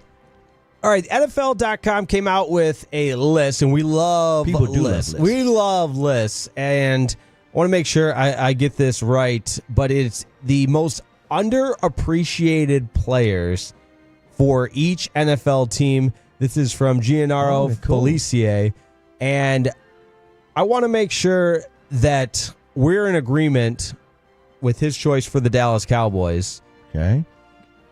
Because one of the most underappreciated players for the Dallas Cowboys, according to this article, CA, wide receiver Jalen Tolbert. No. That's what the article says. One of the immediate I gotta benefits. hear what he says. And I don't hate Jalen Tolbert, but I don't trust him. But go ahead. Right. Of the George Pickens trade, Jalen Tolbert stops getting the hate he doesn't deserve. He's a third-round pick out of South Alabama back in 2022. Tolbert, unsurprisingly, needed a couple of seasons to find his bearings in the NFL. But he broke through in year 3, catching 49 passes for 610 yards and 7 touchdowns. Not to say that's eye-popping production, but it represents encouraging growth. And yet, through the first 4 months of this year, Tolbert's name became something of a punchline when Cowboys critics rhetorically asked, who are Dallas's weapons beyond CeeDee Lamb? With Pickens' arrival as the new wide receiver 2, Tolbert is more than a functional wide receiver 3, so everyone can get off this man's case. Who wrote that? Because he's wrong. That's our guy, Gennaro Felicie. All right, Felicie. I like your being opposite, but here are the facts. And I don't hate him as a person, and I don't think he's underappreciated at all. I just think he doesn't live up to the expectation, which is completely different. In other words, I didn't assume he was going to be great. This is his burden, okay? They didn't just get him. They let go of Amari Cooper and said, oh, we got a guy we just drafted. We're drafting development. This guy's going to replace Amari Cooper. We knew he wasn't going to replace him. And then guess what happens? He's a rookie. And one of the biggest games of the year, they're in Green Bay. The return of Mike McCarthy. They're winning the game, but he lines up in the neutral zone. And they lose the game. Aaron Rodgers gets the victory. That was on him. Yeah, it's a rookie mistake. But guess what, though? Stephen Jones says, we got this receiver. Yeah, by the way, nice guy. So that's two of the burdens he has to be. And then if he was appreciated more, why would they make the trade for Pickens? If he was appreciated more, why would they? In other words, he's a role player. Yeah, right. I was just going to say, I think just determining what he is as wide receiver 3. He's wide receiver. No, he's not. He's not wide receiver. He's 4. so that means Devontae Turpin as wide receiver 3? He's better than him. And Turpin's just a toy. He's a special gimmick, but he can do it. In other words, there's a threat when Turpin's on the field. Tolbert on the field, that's not a threat. He's just like, oh, who's hurt? Somebody must be hurt. What's he doing now? And again, it's not like this guy makes mistakes all the time or he drops the ball all the time. He's just not that good. And yet, we're fine. We don't need Amari no more. We're going to get Tolbert. now we're going to get Pickens. Pickens is legit. There's no way Tolbert is even like the third guy. He really isn't. I'm going on and on. I'm just. No, I love it. Go on. Go on. Even Brandis, the other receiver that we got from Houston, Brandis Cooks. Yeah. I mean, he's number 3. Tolbert is not that guy. That's a reach. He's just a regular guy. He's a body. He can't body. So makes the cut every year. So because again, the way that I'm reading this article is that he is underappreciated. So you don't even think he should be appreciated. That's what I'm hearing from you, CA. Correct. Okay. In other words, I think that's fair. I mean, Tolbert. I don't know many guys that are super high on Tolbert anyway. He's not a bad person. He's a really good guy, but he is a role player. They drafted this guy to quote unquote replace Amari Cooper, which we knew was a joke. He's not Michael Gallup. That's what they're trying to make. Oh, the third. No, he's not. He's not Michael Gallup. Brandon Cooks, CeeDee Lamb, the other guys. If he was that good, how come they traded for that big kid from Carolina? Jonathan Mingo. Thank you. Again, he's not underappreciated. He's never. You got to have something to appreciate. Thank you. In other words, he's low key clutch. No, he's not. And all those touchdowns, I'm happy for him. But guess who was throwing the ball to him? Cooper Rush. So Cooper Rush was doing due diligence. It was like, okay, they're just trying to come back and win the game if they can. They never could. A little some empty stat padding. Thank you. And it's not padding. It's just empty stats overall. Very good. It's almost like, okay, if the bench guys are in, well, good for them. But they're not underappreciated. They're role players. We got some people agreeing with you here at the 817. Oh, boy. We go to some of it all up, Chris. We got George Pickens for a third-round pick, so Tolbert being a third-round pick should be better. I'm agreeing. Absolutely. That's what I'm saying. Underappreciate, please. Stephen Jones says, we don't even need Amari Cooper anymore. And I'm like, what? And I'm like, he's going to hit the ground running. He's going to be good. No, he didn't. And I've never expected a lot out of him because I saw he's just a role player. He's not low-key good like Michael Gallup. That's underappreciated. Michael Gallup was underappreciated, and when he got his chance, he got rewarded. It's the Expressway here on the Sean and RJ program on Memorial Day. We're fired up because, listen, I got the espresso going. I got the coffee going. There's another. Oh, I got to talk to you about your coffee, but another 704 backs me up. Thank you, CA. Tolbert is just a guy. Just a guy. Just a guy. He's not underappreciated. He's playing a role. I'll tell you who I do appreciate, though. That's when we got an MLB debut like we saw yesterday in Chicago. Hold on. You're moving too fast. What you drinking over there? Oh, a couple of shots of espresso because that's why you're moving so fast. Now, wait a minute. The brain gets a little scrambled. This is your normal thing. So you were on Sean and RJ a couple of weeks ago talking about what you drink in the morning. It's kind of like Dan Campbell, your hero, who's from North Texas here. Granberry Zone? That's right. The Dan Campbell drink is, you have your tub of coffee, which if you're watching on the fan cam, got it right here. But he adds shots of espresso to the coffee already. The pilots call it the red eye. I've heard it called the black eye before because you wake up and you got a black eye. This is the only thing that can get you back on track. But dark coffee with even more shots of espresso to get you going and feeling good in the morning. So how many sips of that have you had? Not enough. I need more, CA. I think you're all right. It's like kicking in real good. Yeah, maybe like mix in a water every now and then because I got the water too here. But we had an MLB debut yesterday for the Texas Rangers. Alejandro Osuna making an impact, and what a diving catch he had against the White Sox. He kicks and fires, swung on and popped up into short left field. Coming on is Osuna. He dives. He makes the catch. Senior excitement is added again. A diving catch by Osuna on a dying quail out in left center, and he preserves the Rangers' 2-1 lead. See, he's bringing Jake, you got the energy like Osuna. Osuna's bringing the energy to the Rangers. We're talking about this in the 6 o'clock club. Osuna is not some big bat. But the whole team is slumping. Everybody's down in the dumps. The clubhouse has no life in it. Bring in the minor league player of the year in the Rangers system. We're talking about Alejandro Osuna. Bring him up. He's got the energy. Everybody loves him. He's 22 years old. He was a camp sensation in spring training. So, hey, he did his job. That's what I'm going for, and I appreciate the texters at 877-881-1053. The Jake could be a double espresso with an 8-ball. Probably. Name it after you. Probably want to avoid the second part of that for obvious reasons, but I'll do the double espresso for sure. This one from the 469. Red Eye is 1 shot, Black Eye is 2, and a black coffee, elite level coffee. So I guess that I have heard that before. Red Eye is 1 shot because that's what the pilots have when they're flying the red eye, but the black eye is 2 shots. So that must be coming from a barista, that they know the exact terminology and the exact drinks to go with to get you going. So you made that yourself at like 5 in the morning? I sure did. Yeah.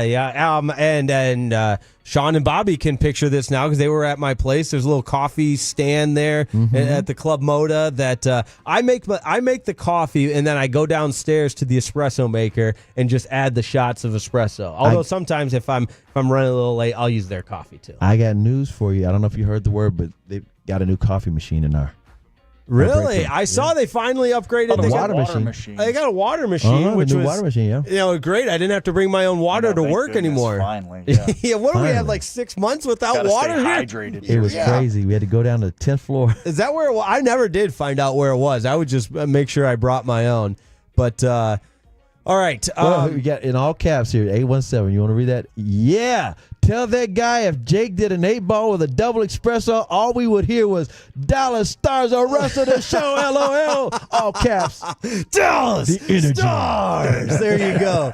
That's what, I had to put you on that Zamboni. Drive you around. We were walking to the game on Friday, and Bobby goes, you won't get a Dallas Stars chant going. And I gave it my all. We were walking through Victory Park, and I just kept going, Dallas Stars. And you know what? The fans, maybe they were too focused, or it wasn't the right area, but it was not picking up the way I had hoped. But let's get into some baseball talk. It's time for some Diamond Calves right here on the Expressway. You're an idiot and you don't know baseball. Ranger fans, you are not dreaming. How can you not be romantic about baseball? How can you not be romantic about baseball? The Rangers get a win against the Chicago White Sox. The Blue Jays come to town later today. You got Fred and Blake, the fan, after dark during the day. That will be out there live from Globe Life. So if you're going to the game, make sure you go say hello. And CA, we saw a photo of the one and only Fred Davis in a suit, and you thought that might have been photoshopped. Yeah, on the Odyssey app, if you see the picture of the fan after dark, it's got Blake and Fred is actually wearing a suit and tie. And I'm like, I didn't even know he owned one. Fred is Mr. Cool Guy. He's always got a muscle shirt on. He's kind of like Joe Rogan. Long sleeve. I don't know what. He's kind of like a Joe Rogan starter kit. I mean, he's all muscled up. If he shaved his head, he'd be there. Yeah, it's the only thing missing. All right, some other baseball notes from yesterday. You've got. I'm not the biggest analytics guy. I'm not the biggest, pitch tunnel, exit velo, and everything else. You're not Jared. Yeah, which, by the way, we are going to talk to Jared at 8:20. Looking forward to that. We'll also have Nick Harris on from the Fort Worth Star-Telegram at 9:20. So loaded guest hour show later in the program. But O'Neal Cruz for the Pittsburgh Pirates hit the hardest home run of the season so far. Exit velo of over 124 miles per hour, which is just think about that, CA. What that exit velocity off the bat would look like. And when you're talking about the Pittsburgh Pirates as a baseball team, 99% of the time you're talking about Paul Skeens. Maybe the other 1% you're talking about Livy Dunn is his girlfriend. Yeah, his girlfriend. Very rarely do you mix in any other Pittsburgh Pirates talk outside of Paul Skeens. So shout out to O'Neal Cruz with the fastest home run of the season so far. And I say all that. And the Pirates, well, they lost to the Brewers 6-5. It happens. It happens. By the way, I'm looking at the text line. The Franklin Injury Attorney text line giving you all this love. Hate to go back to you, but we have to because these fans are going crazy. 254 says, Jake really is taking my hockey love, which is fairly new, to a new level. All right. I love your energy. The 325 says, Abilene, Texas, locked in, putting in some work. Listen to y'all. Tolo, happy Memorial Day. And let's see. In all caps, 469 says, Dallas Stars, let's talk some hockey. We've been talking all morning. We're going to continue a little bit later. We sure will continue talking about the Stars. 817, we love, this is from Kid Muse. He says, oh, that's love my you, guy, Jake. Kid Muse. That's my guy. Love you, Jake. That's my guy right there. Appreciate the finally, love, brother. He said, this is one of 713. You know, that's 713 is from Houston area. I don't know which ward it's from, but it's 713. How about the Astros took Seattle? We're going to get to that, so I guess now is the time. The Astros did, in fact. Well, at least Seattle doesn't need to be in her first place.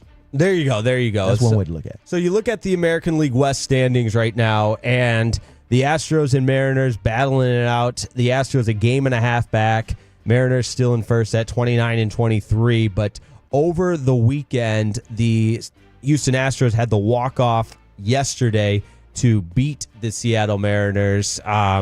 And walk it off at it's not Minute Maid Park anymore. It's Dakin Park. It's not the juice box anymore. It's the air conditioner, because I think Dakin's like a HVAC supply company. That was a radish.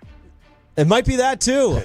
I'm kidding. It's a daikon. Never mind. Jokes aren't funny. Never mind. Oh, they are funny. I'm reading the text. I'm listening here. We're talking about the Houston. We shouldn't even be talking about the Houston Astros. Let's move on from them. I got another note for you. In Major League Baseball yesterday, we had a Maddox. A Maddox. Does anyone know what a Maddox is? It's named after Greg Maddux, legendary pitcher. And Atlanta Nathan Braves. Eovaldi threw. By the way, Maddox was a pitching coach for the Rangers, a consultant. There you go. And he was known as the professor. He was always efficient with his pitches. And earlier this year, Nathan Eovaldi threw a Maddox against the Cincinnati Reds in a game the Rangers won 1-0. So a Maddox is a complete game shutout. Very, very impressive, especially in today's landscape of Major League Baseball, where pitchers rarely go the distance because we got to be conscientious of pitch count and everything else. But a Maddox is a complete game shutout in under 100 pitches, and that's exactly what the reigning Cy Young Award winner Tarek Skubal did yesterday for the Detroit Tigers against the Cleveland Guardians. Not only less than 100 pitches, CA, but in the ninth inning, the final inning, he topped out at 103 miles per hour. He was gaining speed as the game went on. He was in his bag. He was in his bag, not to mention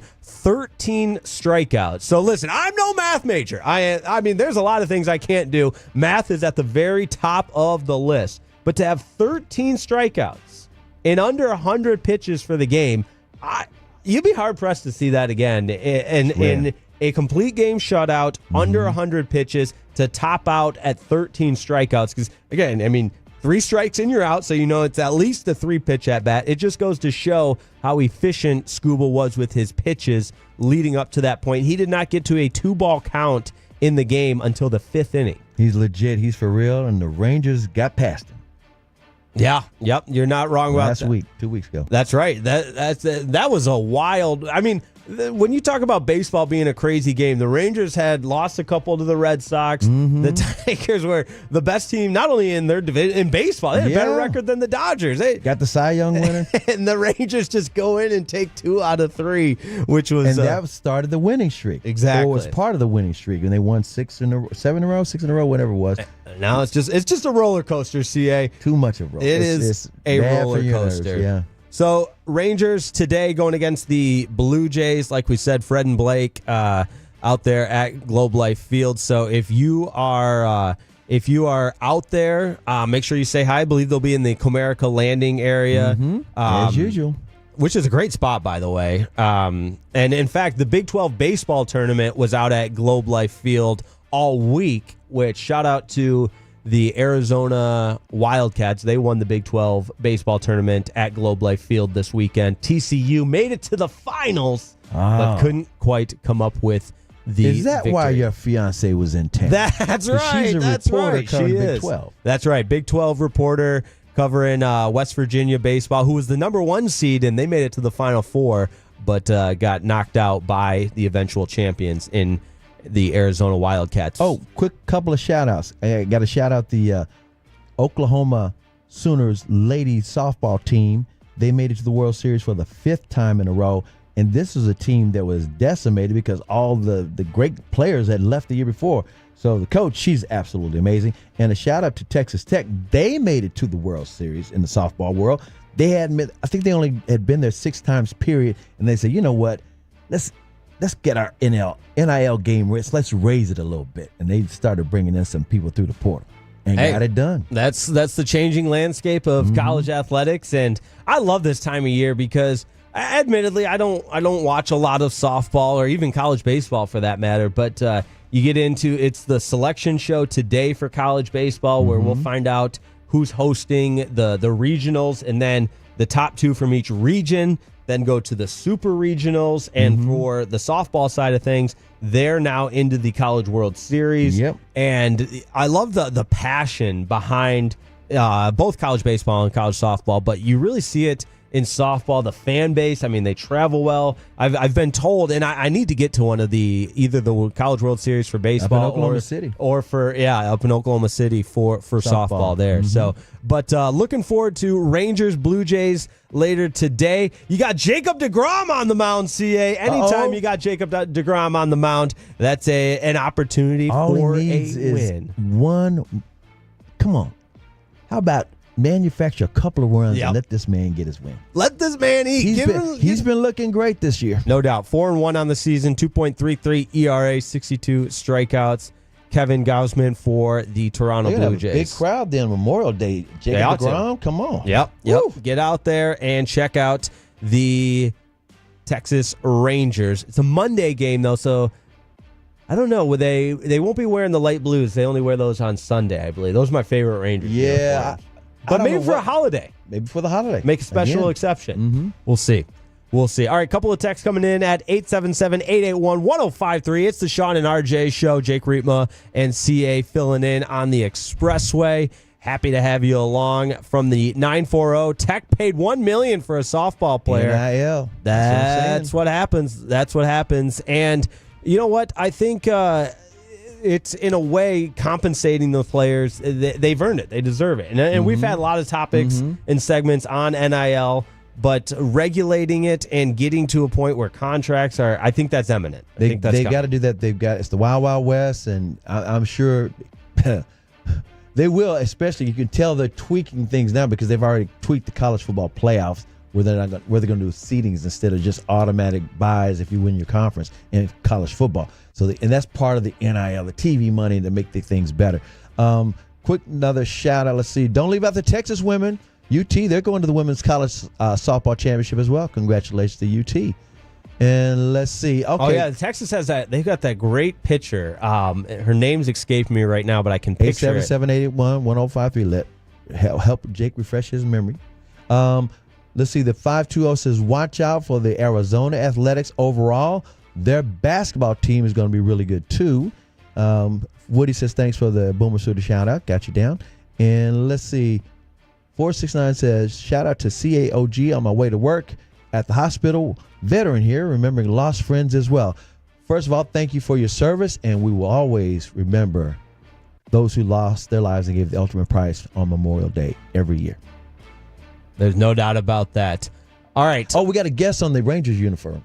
The 817 says, wouldn't it be the camo type jerseys with the hands from Memorial Day? Yes, they've got a camo jersey, and they might break that out.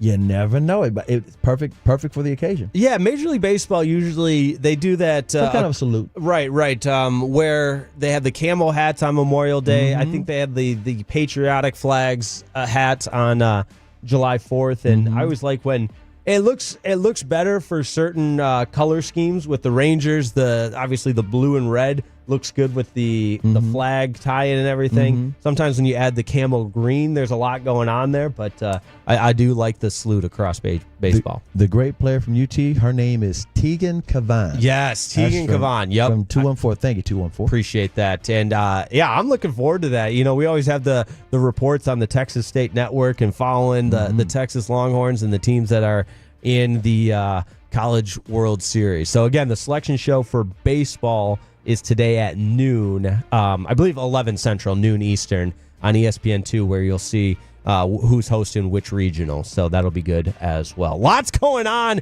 in Diamond Cavs. And coming up, well, at 8:20, we're going to talk to Jared Sandler. At the top of the hour, coming up in just a bit, the first time, something happened for the first time in 92 years. Anytime that happens, you know we're going to cover it. He's Chris Arnold. I'm Jay Kriepma. It's the Sean and RJ program on Memorial Day here. Salute on 105.3 The Fan.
Okay, now that is a very cute haircut. That's like a little shag. I've never seen that before.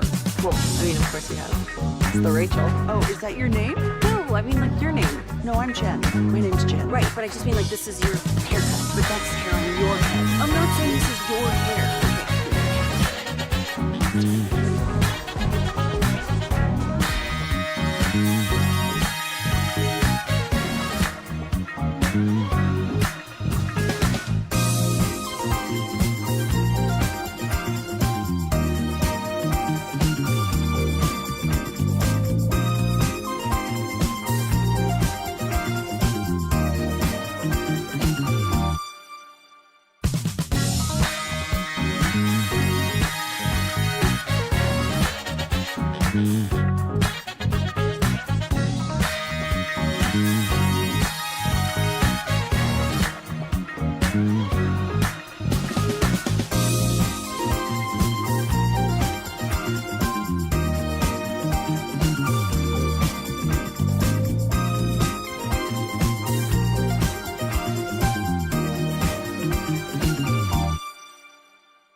Up for Cooley, ahead to Thompson. Tage Thompson with Logan Cooley. Thompson in, shoots, scores! Tage Thompson, golden goal! And the United States has won the World Hockey Championship for the first time in 92 years. Almost like, do you believe in miracles? Wow. CA, what's going on? Good morning, DFW, and happy Memorial Day. And you heard it right there. The United States win the World Championship, and the first time in 92 years. Now, CA, it's not the Olympics. It's not a gold medal. No. But it is a huge deal in the hockey community. And, you know, we talk about bandwidth all the time. Admittedly, I didn't have my eyes peeled in on the World Championships when you got the Dallas Stars playing. Thank you. Game number 3. Nobody's mad at you. All right, thank you. It's a pleasant surprise for everybody because since the 1930s, like 1936 or 1933, 33. Just 1933. insane. The good part about them is they were taking baby steps. I think the last 12 years they had won the bronze. Every year is the bronze. Not every year, but every 4 years, whatever. And they finally got the gold. Nobody saw it coming. And congratulations to USA, USA, That's right. USA. We're sounding like the AAC right now with the USA chants, which I love. We need to hear more of that, by the way, and get the crowd behind the Stars when they're back for Game 5, hopefully in a tied 2-2 series. But Game number 4 for the Stars tomorrow night. Got to bounce back. There's no doubt about that. That's right, 7 o'clock puck drop. But Jake Riepma alongside the 3-time Hall of Famer, Chris Arnold, Trevor Beck on the 1s and 2s. You got Aiden on the fan cam, and it is a Memorial Day here on Sean and RJ. Happy to have you along. If you're on the road, which doesn't look like there's a lot of people on the road quite yet. Not yet, but it's going to be fine. And the reason why is because all the rain that you heard is basically gone. After 10 a.m., only a 15% chance of rain the rest of the day. High today is only going to be 76, so it's not going to be hot and muggy. It's probably going to be overcast most of the day, but plenty of elbow room for you to get to where you're going, whether you're working in this gig economy or whether you're hanging out with the fellas or meeting up with family. Always remember the number one thing, we are honoring those who served their country and lost their lives. They paid the ultimate price. That's why the Memorial Day holiday exists, but also it's the first barbecue holiday of summer. So we already know where you're going, either barbecue or cookout. That's right, and celebrating and honoring and remembering those that paid the ultimate price for our freedom. Mm-hmm. And I think the United States winning, it's a perfect... It's patriotic. Exactly. It is the storybook ending and tying it all together. So the United States win 1-0, the golden goal, as they call it, sudden death. Tage Thompson, who plays for the Buffalo Sabres, gets the goal. Now, the post game, if you recall, one of the more heartbreaking tragedies that took place was the loss of Matthew and Johnny Gaudreau. Oh, yeah. Both U.S.-born hockey players. Johnny Gaudreau for the Columbus Blue Jackets, a budding superstar, and to see what their families have endured and tell people what happened. Right, the right. accident. The accident took place in New Jersey, wasn't it? I know it was out east, but it was the night before their sister's wedding. Mm-hmm. And you talk about, they were out on a bike ride, were hit by a driver that was intoxicated, and they both lost their lives in that biking accident. And they were members. It was in New Jersey, yes. It was in New Jersey, yeah. They were members of the United States World Team. And so obviously what that meant to the team. To some of their close friends. They held up some jerseys. They did. And so they wanted to remember the Gaudreaus and Johnny Gaudreau being there with them in spirit, of course, looking down, and had his jersey in the trophy presentation. And post-game, I thought it was just a class act here from Jackson Lacombe, who plays for the Anaheim Mighty Ducks, and Zach Werenski, who plays for the Columbus Blue Jackets, who was teammates with Johnny Gaudreau. Here's what it sounded like in the locker room post-game. Obviously, great job, boys. Everyone was fantastic, but as being Johnny said, this guy has been with USA for a while, and I was really close to them, so Z.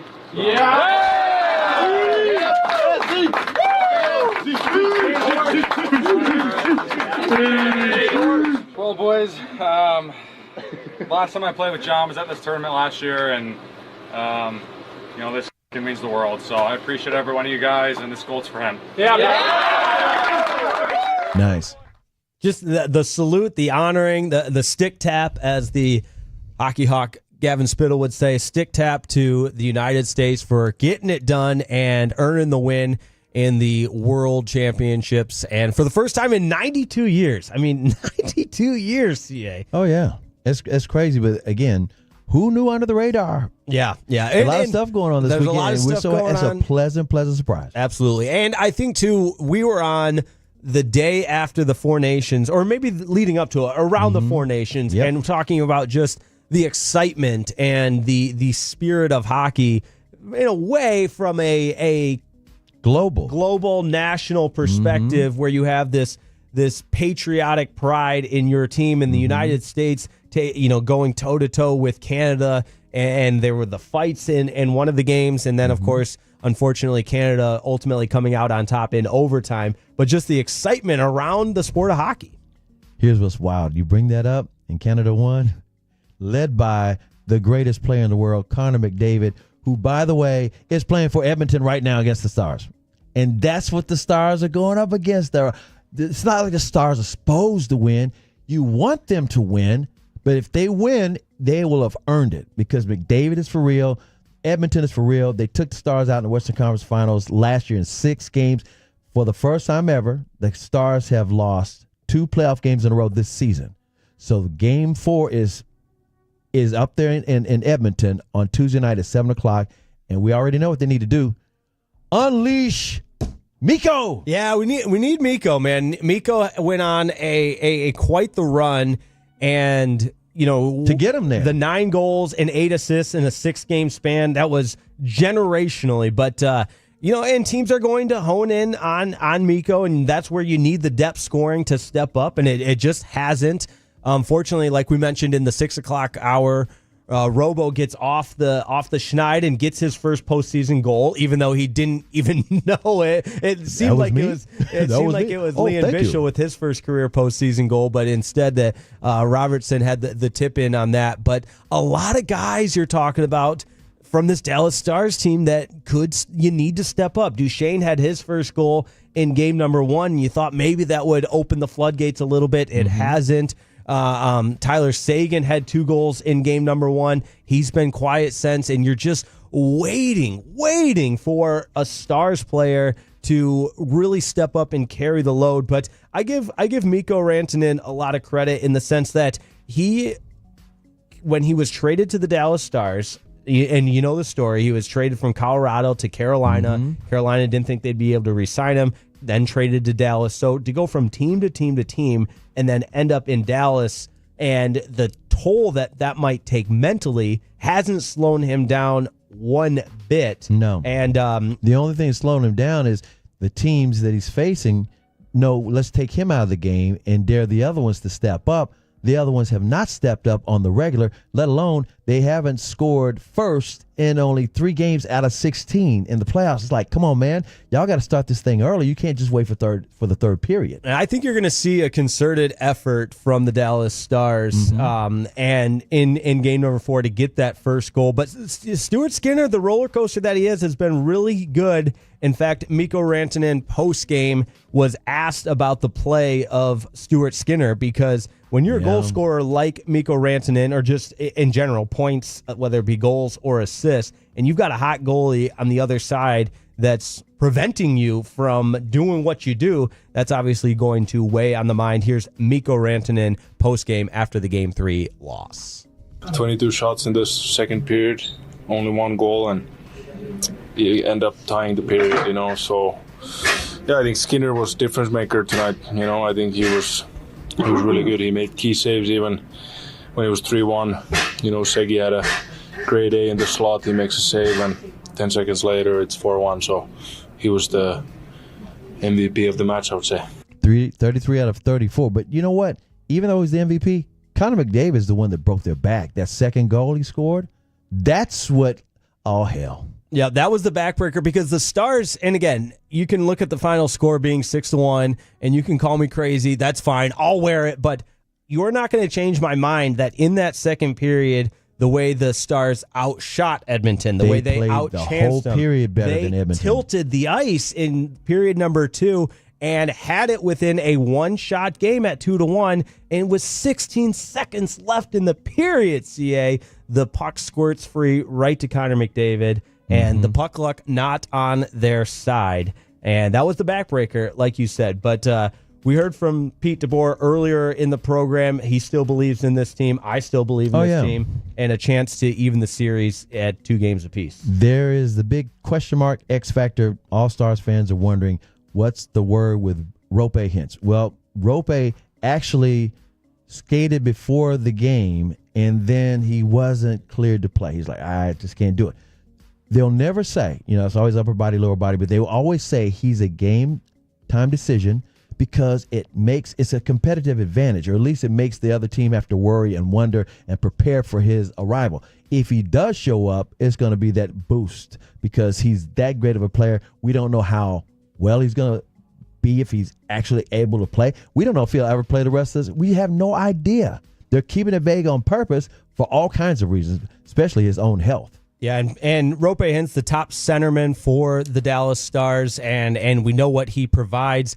I agree with this because we had a texter chime in on it at 877-881-1053 from the 469. Little worried that they didn't let he said defenseman, but in regards to Roope Hintz, he's a centerman, get taken down by a dirty play from Darnell Nurse and then come out and drop a stinker. I would at least like to see them send a message in the loss. Almost feel like we're getting punked.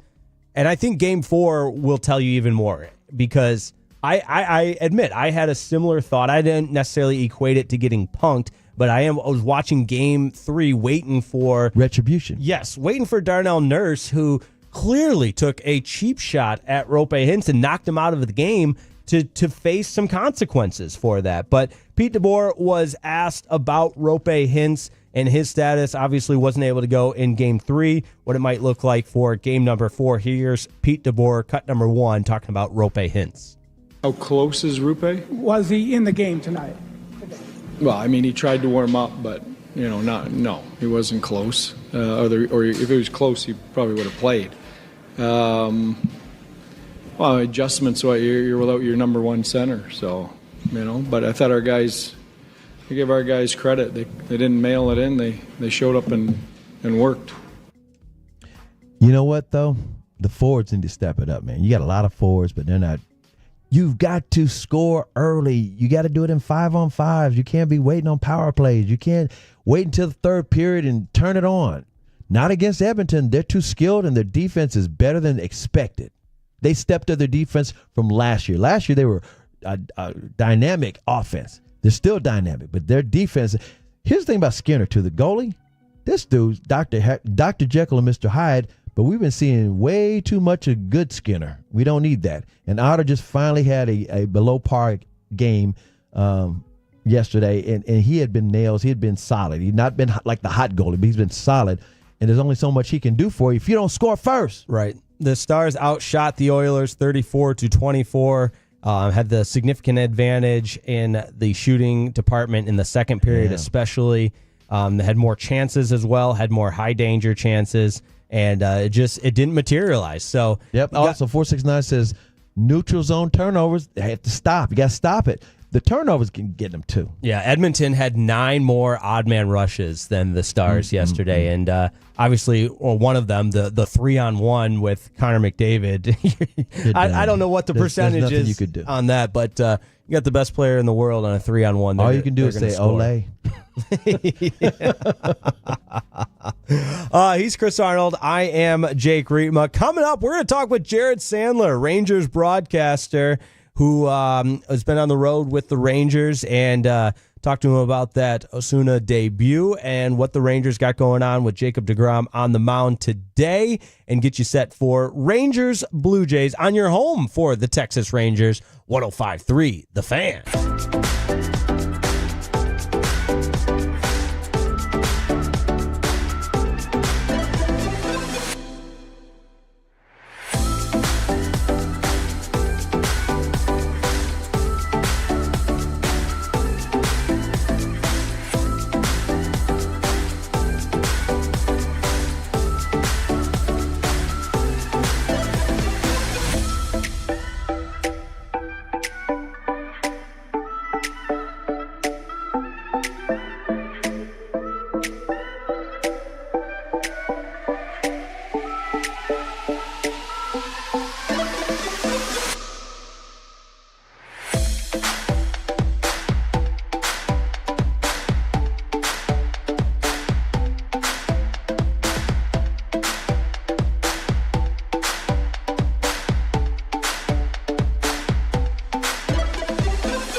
sugar.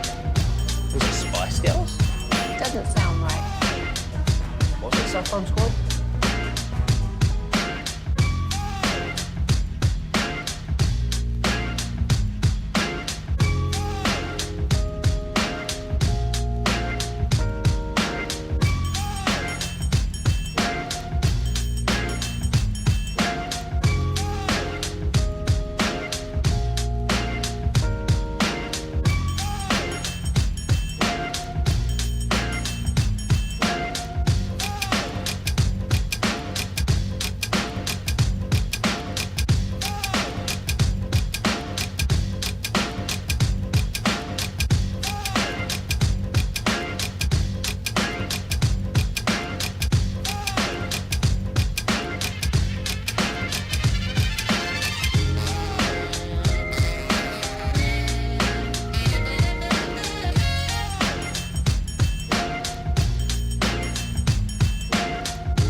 This segment of 105.3 is also brought to you by the Frankels. If you've been injured in a car or truck wreck, call Frankel first. 214-817-333-3333. With Frankel and Frankel, there's never an out-of-pocket cost, and they only get paid when you win. Frankel and Frankel, the go-to car truck wreck attorneys in Dallas. Rangers getting set to take on the Toronto Blue Jays back at home at Globe Life Field later on today. Jake Remo alongside the three-time Hall of Famer, Mr. Chris Arnold. Got you down. Trevor Beck on the ones and twos. And right now, joining us on the line, we've got the Rangers broadcaster, host of Rangers Game Day pre and post. It's Jared Sandler. We say good morning, sir. How was the Jared. workout this morning? Did you get after it? Not as much as I would have liked. I'm feeling like a lazy, fat piece of you-know-what. But I got on the Peloton for a little bit. Attaboy. Watched a little film for today's game, and I don't know. That's going to have to do for today. I don't know what it is as I've gotten older, but the recovery, the turnaround, mornings, they're not – I mean, Jake, you knew me back in an era where I would wake up at 4 a.m. every single day flawlessly. Yep. It's a few more pushes of the snooze button these days. Oh man, we need a. What's your go-to then? Do you do espresso? Are you a pre-workout guy? Are you leaning on anything to get you going in the morning? No, I don't. No. I do intermittent fasting, so I don't. I know people drink coffee. I'll have tea, but I read something. And hey, by the way, guys, I'm on my way to the ballpark, and in a couple minutes, I think I'm going to hit a stretch of the highway where for like 10 seconds I have awful connection. So just bear with me on that. But yeah, I read something that it's not good to have caffeine for your first hour of being awake. And so I try not to have any caffeine ever. I mean, I try to very much limit it. I used to be on a way too high dose of Adderall for about 15 years of my life. So I will have a little green tea sometimes, but I don't like to have it until I've been awake for at least an hour. Fair enough, Jared. I had read that and heard that as well, and then I heard Dan Campbell does 4 shots of espresso in his coffee to get his day going, and he's brought that's the guy I model it after. Now Jake's got copycat. He's a copycat. Yeah. But I don't blame you. I also heard on Rangers game day that you can take down ice cream with the best of them. So were you trying to burn off some of that ice cream yesterday? Yeah, that I think it's kind of compounded some meals, but I mean, again, you know this about me, right? Like I was incredibly healthy and strict when I was living in Michigan, but I would have cheat days, and when I'd have cheat days, I would go all out. The problem is dairy doesn't sit well with me these days, so I got to take a bunch of medicine if I'm going to have 3 scoops of ice cream. But let me tell you, this play went to Killwins in whatever city we were just in. Where were we? Chicago. Chicago. And their scoops are like triple scoops in and of themselves. And then I had 3 scoops. There are 3 flavors I really wanted to try. I don't remember them, so don't ask. I wish I did. But they were really good, but they were massive. And then Dave Raymond and Mike Batsick basically gave me a veiled challenge or a veiled insinuation that I couldn't finish it. And at that point, the ice cream stood no chance. You're so competitive. I was just about to say, you can say that about anything. And by the way, Killwin's one of my all-time favorites, founded in beautiful Petoskey, Michigan. Some great ice cream there. So that's the good stuff, Sandler. I know you guys don't mess around when you're on the road, but Killwin's ice cream for sure. But all right, Jacob deGrom on the mound today. Chance for the Rangers to, I think, I guess we can all agree the road trip, not great, and had yesterday not played out the way that it did with the Rangers coming back in the 9th inning, you're looking at a really, really low point. What's the vibe around the team, again, with the road trip not going according to plan, but at least salvaging a game yesterday to come back and fly home after a win? What's it been like?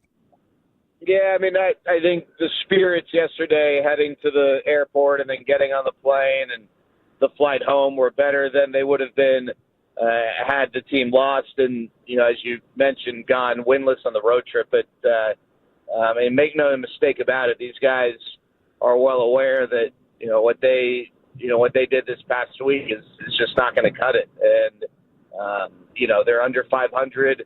This is I kind of look at this week as a good opportunity for them. First of all, they've been good at home. Second of all, yeah, it's great when you sweep the Rockies, and those wins count the same as winning against the Yankees, which, they unfortunately weren't able to do. But all wins count the same. But I think for a team, or at least for a fan base, and maybe a front office and coaching staff trying to figure out, what's going on and what they have, you got a week of opponents, the Blue Jays and the Cardinals, who are good teams, right? Like if you win 5 out of 6 or 4 out of 6, you're going to feel good about it. There's not going to be, but it was the Rockies, right? But these are also not like world beaters. So this is a good opportunity for the Rangers to maybe try and get back on the right track and gain some confidence in doing it. But yeah, I mean, the reality is, and the storyline's kind of been, it sounds like a broken record, but they've gotten this unbelievable pitching, and they just haven't been able to take advantage of it. I mean, the fact that, they're 17-14 in games started by, maybe it's 17-15 games started by Mahle, DeGrom, and Eovaldi with how good those 3 have been. That's not going to do it. That's a damn shame, yeah. Yeah, and they unfortunately have gotten off to a really rough start, and they know it. They're not oblivious to it. One win yesterday doesn't change that, but it's certainly better than the alternative, which would have been going 0-6 on the roadie. Let's talk about Osuna for a minute. It's not about he's got a bat and he can save the team. I think Bochy was saying he's a good energy guy. In other words, of course, everybody loved him in spring training. He was the minor league player of the year, and he's young and he's enthusiastic. Can you talk about his presence just as a good vibe on that long road trip and what he did yesterday? Yeah, I mean, I think, regardless of a team's record, I think everyone who wears the jersey understands the excitement and what all goes into a major league debut, and it's always fun to experience from my standpoint as a broadcaster. But I know, again, the guys in the uniform, I think there's always an appreciation, and it's a nice break, in the 162 game season whenever you get a guy in that clubhouse who's making his major league debut. Now, that's all done, and maybe today's somewhat fun for him because it's his first home game, and hopefully he gets that first hit out of the way. But at the end of the day, the Rangers didn't just call him up, for some sort of celebration. They called him up because they really believe that he is going to help in the interim. And you mentioned the energy, CA. It's just the way he plays the game, and I know people are going to cringe when I mentioned Rougned Odor's name. It obviously didn't work out for Rugi long term with the Rangers, but if people recall, Rugi played the game with a swagger and with an energy. Sure he played hard. People can debate whether or not his plate discipline was poor or exceptionally poor or whatever, but no one could really, I don't think, debate the energy, the effort, and the passion with which he played. And I think the Rangers feel like they've got that in Osuna, and then hopefully long-term a better baseball player. Now, Rugi had a couple really good years, and we'll see if Osuna is able to get to that point. But obviously the sustained success just wasn't there for Rugi. With Osuna, he's really good in the outfield, probably best suited to play a corner, but can play center field. He's aggressive on the bases. He's athletic, and I think they believe he's going to hit. Now, what is that going to look like right away? I mean, it's tough to know, but we did see some patient plate appearances yesterday. We saw a walk. I thought he laid off some tough pitches. I thought he did a really nice job. He looked comfortable in the box, but obviously want to see him get that hit. Good stuff. Jared Sandler with us on 105.3 The Fan, Rangers broadcaster, host of Rangers Game Day, pre and post. Another big day for Jake Burger at the plate, 2 more hits, his 7th home run of the season. What has his impact been like outside of just you can look at the statistical impact, of course, but since he's come back from and joined the major league team, how much of a spark has he provided, and what more can we expect from guys like Jake Burger? Yeah, I mean, unfortunately the last couple weeks, Josh Smith has really struggled, and Wyatt Langford has really struggled. And I know that Adolis had the big hit yesterday, but he's really struggled. And you've been without Corey Seager, and you hopefully get Corey Seager back today, but you've been without Corey. And so, I just rattled on. And then Marcus Semien, he still hasn't really gotten it going. So I just rattled off more than half the lineup. And so you need someone, right? And I mean, I guess, Jake Burger's been good. It maybe hasn't resulted in wins, but he's kind of added he's added the biggest punch to this lineup. He and Josh Young. Josh Young has just consistently been doing a nice job getting on base, drawing walks. He's got a 7-game hitting streak, but Jake Burger's been the guy who's been swinging the power stick here recently, and they need that. And you're never going to have, for an extended period of time, 9 guys clicking, but you'd really love for 2 or 3 or 4 guys to really be going well. And the Rangers just haven't been able to get that. But Jake Burger's been really good since he was recalled. And I mean, it's one thing to just get on base or get some base hits, but to do it with the power. I mean, he's had 4 home runs since he's been recalled, I believe. And this is a team that needs power. They're not going to be a team that leads the league in on base percentage.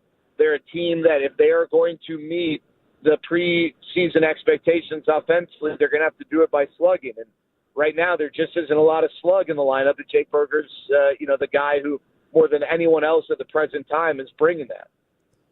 As always, Jared, appreciate the time here and all of the Rangers insight. But I would be remiss, because I love your hockey takes too, if I didn't at least get a feel of how you're feeling. Gotta have it. With the Stars, unfortunately, falling behind in the series 2-1, a pivotal game number 4. What's your confidence level? And talk me off the ledge a little bit after that 6-1 loss yesterday. Well, I'll be honest, I didn't really get to watch a ton just because it overlapped a little too much with our game, and then on air with the post game. Was able to watch the first period more or less and saw the missed delay of game call, and then the Brutal. 2 goals right away. But I'll tell you this: there's nothing. I can't really offer. I mean, listen, 6-1's 6-1. It seemed like Stuart Skinner played really well, and I was reading some of the comments from guys post game. But I'll say there's nothing worse in a best-of-7 series or a series format in the playoffs when your team loses a game that is setting up just about a must-win. It's going to be tough to beat the Oilers 3 straight times, even though 2 of those 3 games would be at home. And you have to wait 48 hours until that game starts, right? Like I hate the waiting. When you go up 2-1, that off day in between feels awesome. Things are going so well. When you go down 2-1 and you got to wait for game 4 to get going, that's such a bad feeling. But I'm a little nervous. It doesn't seem like Rope Hintz is going to be able to go game 4. It's nice that Jason Robertson scored, but it just seems like he's getting a ton of scoring chances and not putting the puck at the back of the net. You face Edmonton, you got to be able to score. You're not going to win a lot of games 2-1. You're going to have to be able to put up 4 goals. I mean, if you told me that you're facing Edmonton and you scored 3 goals, I don't know how good I'd feel about winning that game. I want to see at least 4, and you've got to have depth scoring. We talked about this at the beginning of the series, but you're not getting scoring from Mikko or Antonin either right now, and so you need it. You need it hitting on all cylinders if you're going to beat Edmonton, and right now they're just not getting scoring from really anyone. Well, before we let you get out of here, that's one team from Dallas, Fort Worth, playing a Canadian team up there. You got a Canadian team, the Toronto Blue Jays, coming down here to play our Rangers. How's Toronto playing right now, so we have a kind of feel on what the game might look like today?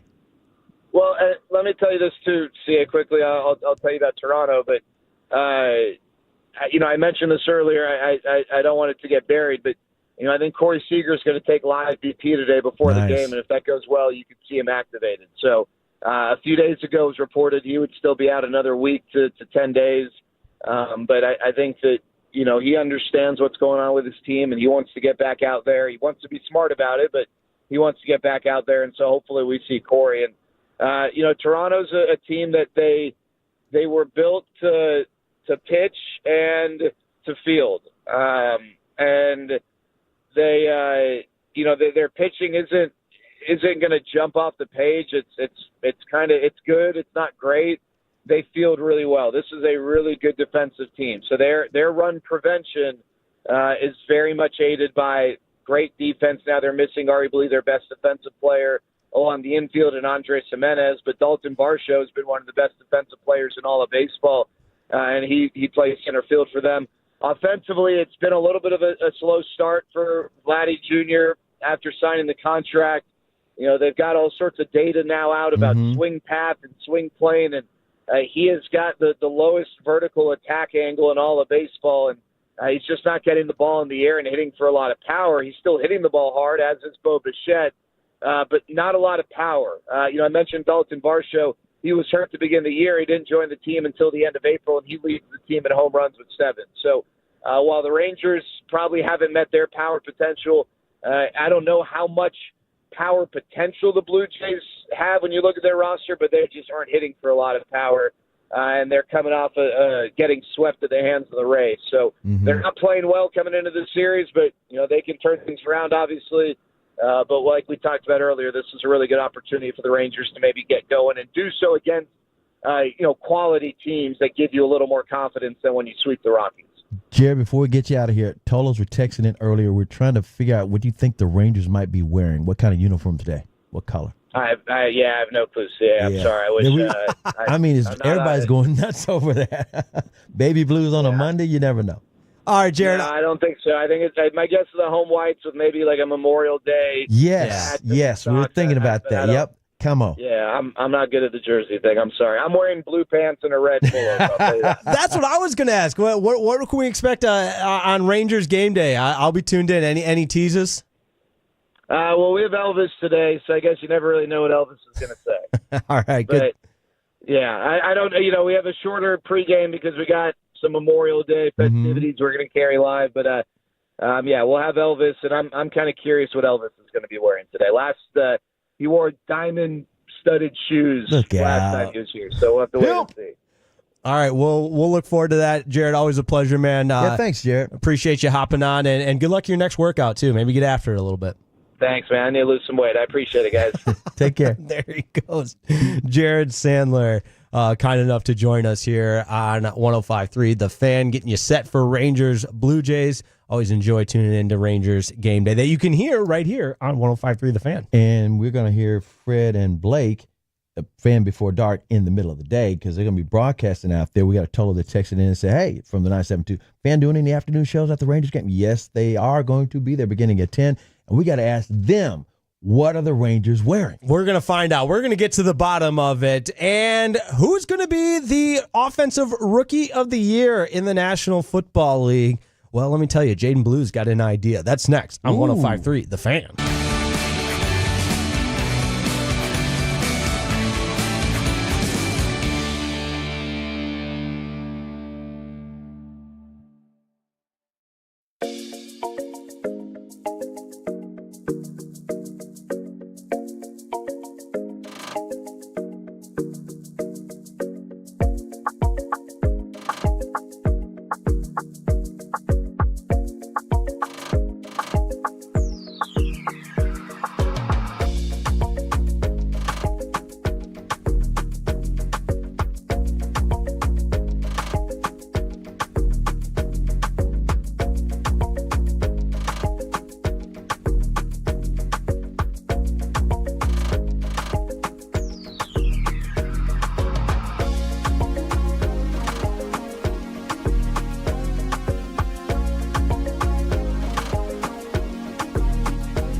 products? I got to remember that. Well, they say in order to remember something, you have to forget something else. Okay, now that is a very cute haircut. That's like a little shag. I've never seen it before. Well, I mean, of course you have. It's the Rachel. Oh, is that your name? No, I mean, like, your name. No, I'm Jen. My name's Jen. Right, but I just mean, like, this is your haircut. But that's hair on your head. I'm not saying this is your hair. Okay, freaking me out a little bit.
Uber Eats has groceries. No, that's absurd. Hey, remember when you used to be what was it, Pepper Lady? Wasn't it Cinnamon Sisters? Basil Babes. Saffron Squad?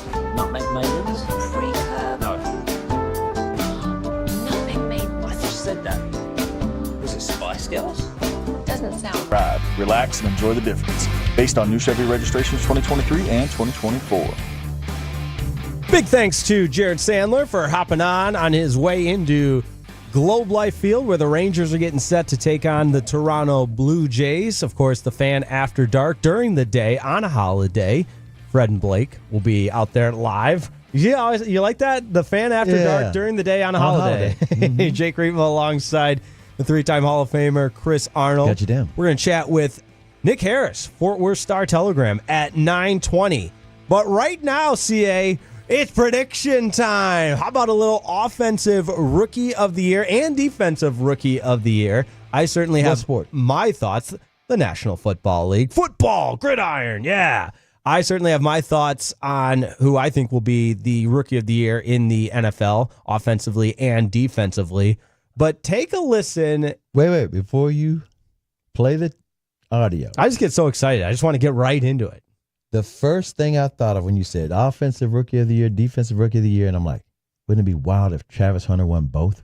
Oh, wouldn't it be wild? You think? I don't think it's going to happen. By the way, but it's rookie, not MVP. Right. Rookie of the year, yeah. Nothing crazy. Which, by the way, congratulations to him and his now wife. Got married over the weekend. I think somebody said it was the most. They had the I think it was a black G-Wagon he unveiled as a gift to her, and they have become a social media item for like the last year. Right. And they kind of silences some haters in the sense that there was the questions at the Heisman ceremony. Yeah, her commitment to him type of thing. There's a lot of... I personally do not really prescribe to the gossip and everything. I just... Are you good at football or not? You know? Mm-hmm. And he's very good. He's very good. Like I said, wouldn't it be wild if he won offensive and defensive rookie of the year? But be that as it may, you got some audio? We absolutely do, because there's a chance maybe Jaden Blue for the Dallas Cowboys could be a part of the conversation.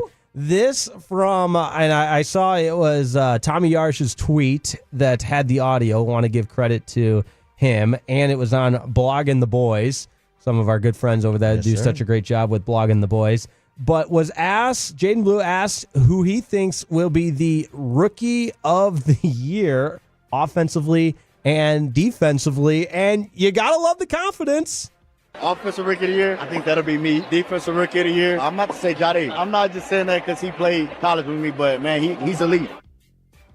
The second part there for defensive player of the year, if you missed it, Jade Barron, who was his teammate at UT. Texas, will be playing for the Denver Broncos.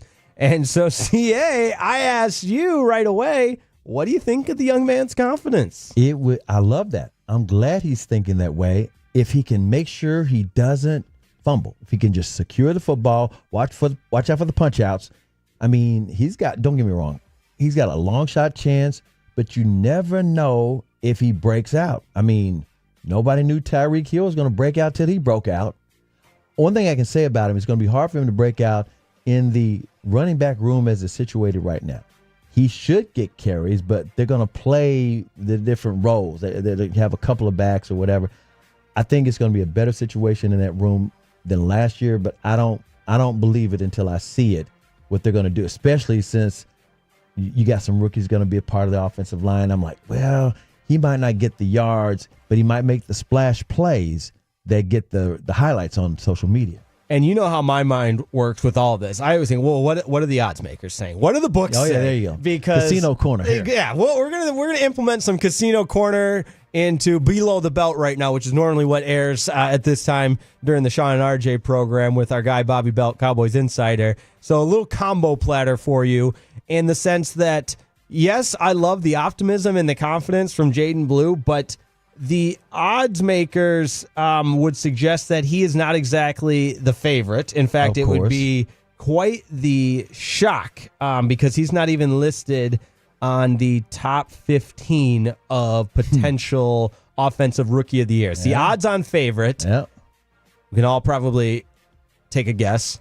Ashton Genty for the Raiders at plus 250, tied with Cam Ward, the number 1 overall pick, also at plus 250, which little educational part. That means if you bet $100 at plus 250 odds, you would win $250. Now, the next favorite, who we just talked about, Travis Hunter at plus 550. After that, it's McMillan for the Panthers, who the Cowboys had their eye on at plus 1,300, and the list goes on. Hold on. So Shador isn't worth putting some money on.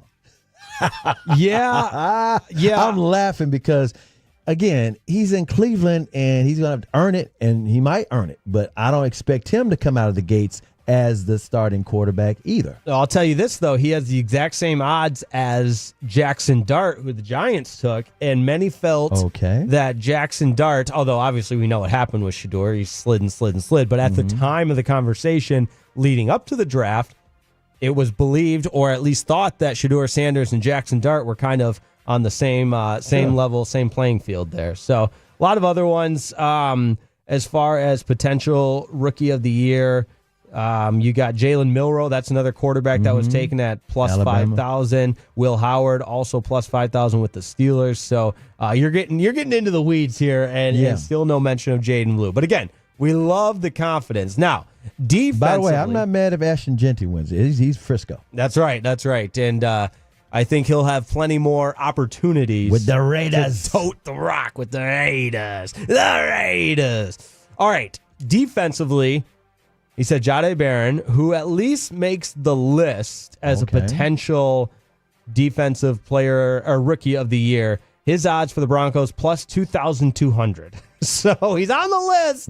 Not exactly a favorite. Your favorite for defensive rookie of the year, Abdul Carter for the Giants, and Travis Hunter for the Jags at plus 750. I wonder what the bet would be for Travis Hunter to sweep it offensively and defensively. That's what I'm saying, man. That'd be wild if he did. It should be a first in NFL history, right? Yeah. It would have to. Yeah, it would definitely be a first. Although and again, I wouldn't limit his snaps depending on the situation. It's just a situational thing. That was one of my all-time favorite Wolchuk and Broadus battles between the usage of Travis Hunter. Just hilarious there. But Nation. Coming up, it's a Monday. It's the Sean and RJ program, and we've been a little out of order, but one thing we wanted to at least make sure we hit on this beautiful Monday morning was New Music Monday. Have you heard the New Music Monday segment? Yes, I have. A couple of songs. Oh, yeah. We're going to play a couple of songs. We're going to give you our instant reaction. Then we'll also have some Memorial Day fun. And, of course, we're going to talk with Nick Harris of the Fort Worth Star-Telegram coming up at 9:20. And then we'll get you out to Globe Life Field, where the Fan After Dark during the day on a holiday, Fred and Blake have you covered leading up to Rangers baseball. So don't go anywhere. We got a lot coming. He's Chris Arnold. I'm Jake Rietma on 105.3 The Fan.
Uber Eats has low fee products? I gotta remember that. Well, you know, they say in order to remember something, you have to forget something else. Okay, now that is a very cute haircut. That's like a little shag. I've never seen it before.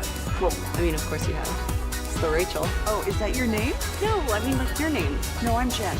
My name's Jen. Right, but I just mean like this is your haircut. But that's hair on your head. I'm not saying this is your hair. Okay, screw you.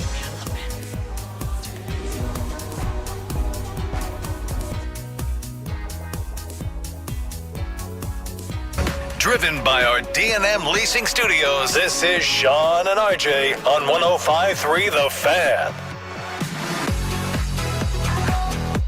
Oh, yeah, it's fist bumping time. I almost knocked over my coffee. I was so excited. I've been looking forward to the 9 a.m. hour all morning. Jake Riepma alongside the three-time Hall of Famer, Chris Arnold. Got you down. You got Trevor back on the ones and twos. You got Aiden back there in the fan cam, and we are fist bumping on the Sean and RJ program. And thank goodness, CA, I didn't knock over the coffee cup. I almost did. I got to tighten the elbow with the fist bump. I can't be flaring that elbow That's up. because of what's in the coffee cup.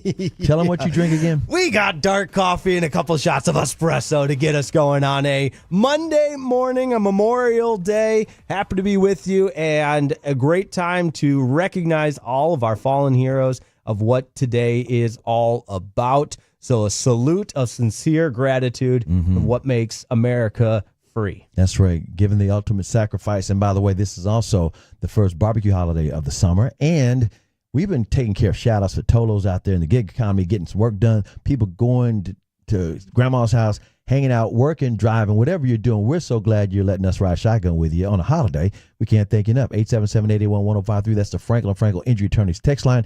And Jake, Tolo actually congratulated your alma mater. That's right. That's a great point. Yeah, I've been meaning to pay this back because I appreciate the recognition, and not only that, but knowing it's a little bit niche here. Small Division II school where I played my undergrad football at, and of course we can't go a show without saying I played football in college, but the baseball team, and this is from the 906, Hey. Shout out to you. Thank you for recognizing my school here. But the Northwood Timberwolves baseball team punched their ticket to the College World Series for the first time in school history, CA. Congratulations. Which is awesome because I was, and I didn't mean to give a history lesson, but you know I'm a play-by-play guy, and this is where I got my start doing coaches shows, doing play-by-play for all the different sports at Little Northwood in Michigan, and the baseball team in 2017 was one game away from the College World Series. And they had, and back then it was a regional. There wasn't the super regionals, but it was double elimination. They just had to win once.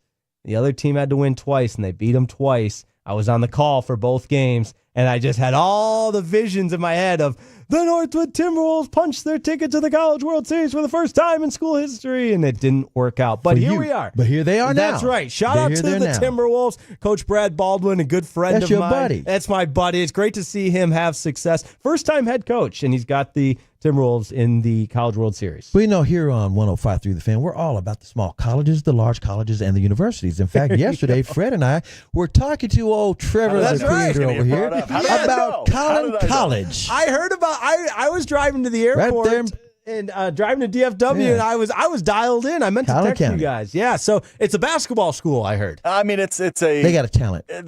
They have several different things, but basketball and baseball are probably their two best school sports. So again, I don't know. I don't keep up enough. Yeah, he got a degree in fine arts. There we go. We'll have to do a live broadcast. Liberal arts. Yeah, liberal. He can paint. You got it all covered. I took enough school to say that he's all right. He's intelligent enough. All right, yeah. There you go. You paid the bills. You bought. You did some of the classes and everything. The 254 says shout out to UT Tyler for making it to the D2 World Series for the first time ever. All right, there we go. That's from See, Hayden. we take care of the small That's colleges. right. If UT Tyler plays my alma mater, I mean, we'll have to have a watch party with the 254 Hayden. there. Yeah, Hayden. Shout out to you. But it is time for what's becoming a staple on the Sean and RJ program, even though it was just implemented, just introduced not too long ago. Was it a pay thing? I don't believe it was in response Is it to a the Peyton survey, or though. Sean? Oh, the survey. I feel like Sean. Yeah, Oh, okay. it was in response Bobby. It was a Bobby thing. the Oh, listener survey. So it was a Bobby thing. We're going to get it eventually. It was either a Sean, RJ, Bobby, or Peyton thing. So there we go. But New Music Mondays, and we're going to put our own little spin on it, of course, but want to give you the new music. This is from the Spotify new music playlist. Trevor, the creator's got a couple of songs queued up that are in the new music playlist, and we're going to see what we think of it, CA. Sure. Which I will warn the Tolos, music is not my area of expertise. No. Bobby would make fun of me, and I saw he posted the video in the TikTok of his two daughters having to, if they recognized the song, they went to one side of their camera. If they didn't, they went to the other side. I probably would go to the unrecognized song more often than not, which is not great. Okay. I like all kinds of music, and I really like new music. And I've always said this: bip bop boom boom boom bop bam. Just a little bit. That's all you need to know. And that is not old school. I love it. I love the live music scene as well, which in Texas is course. awesome. Billy Bob. In fact, it just came up on my my time hop where they remind you where you were a year ago. A year ago, I saw my first show at Billy Bob's in Fort Worth. So there you have it. All right, song number Stockyards. 1. Trevor, the creator. Who you got? All right, guys. So, like what you said, you said going towards new music or whatever the case is. So, I've got one that you'll probably know, that you'll recognize the name, and then I've got one that I have no idea, but it just sounded okay, so I'm gonna play that as well. And then I got one of my favorite guys that will play last. So we're gonna get into it here. This is Alex Warren. It's called Bloodline, featuring the Jelly Roll. Well, not I love Jelly Roll, but Jelly Roll. He can So here we sing. go.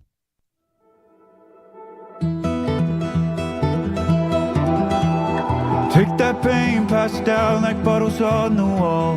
Mama said her dad's to blame, but that's his daddy's fault. Oh, there's no one left to call.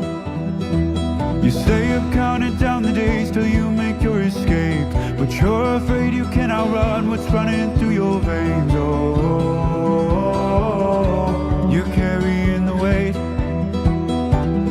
in the dead of night on that broken road. I won't let you walk alone. Oh, my brother, you don't have to follow in your bloodline. I kind of like that. I could get on board with that. Yeah. I'm vibing with that. I think that's like, it sounds like a good cruise song. You're driving, on the interstate or something, and you got the windows down, and I could see it as a good pregame song as well. It's vibey and uplifting enough. I think it's got a little bit of folky to me, It's I'm folky. a big folk guy. I Yes. love me some folk. It also sounds like a song that came out maybe 5 or 6 years ago. I'm trying to think of what it was, but I love it. I really do like this song. Yeah, no, and It's a then little here- bit pitchy, but I love it. And here's Jelly's Rolls part here. Know it has to end, but you don't know where to start. You can pack your bags and I'll meet you where you are. If you have O's in a song, I'm about it. I really am about an O's in a song kind of guy. That's just my I go-to. see why Jelly Roll has really transcended on the scene, because he's got a distinct tone, a distinct sound to his songs, and I really like it. I mean, it's this is, for me, it's distinct enough to know, is that Jelly Roll? And then but it's also familiar enough to where you're like, wow, I like that sound. That sounds good to me. That makes me feel. This song makes me feel good. Yeah. And then I love that about music. I want music to be able to make me feel good. It's a feel good song. All right, so You know what it sounds like to me? I swear that song sounds a little bit like this song by One Direction just before they broke up. And it was, it didn't even sound like boy band pop. That song I'm thinking of, 877-881-1053. Somebody I feel like I know what you're talking about, but I can't put it. I'm going to get that name of that song in a minute here.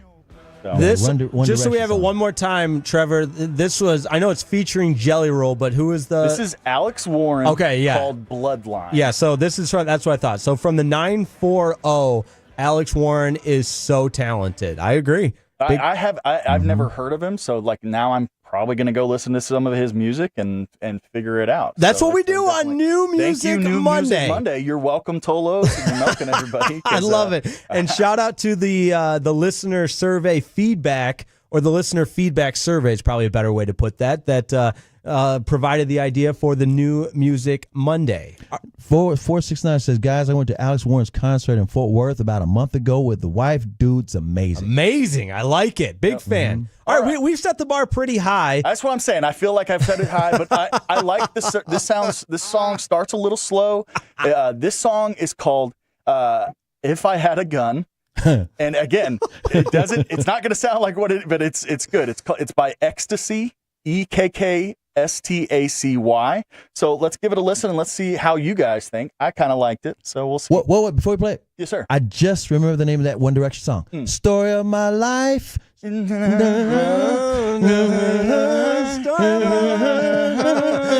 sorry, Tolos. I know they're going crazy. They're like, play the song already. Play the song. Play the song. Here's the new song by Ecstasy, "If I Had a Gun."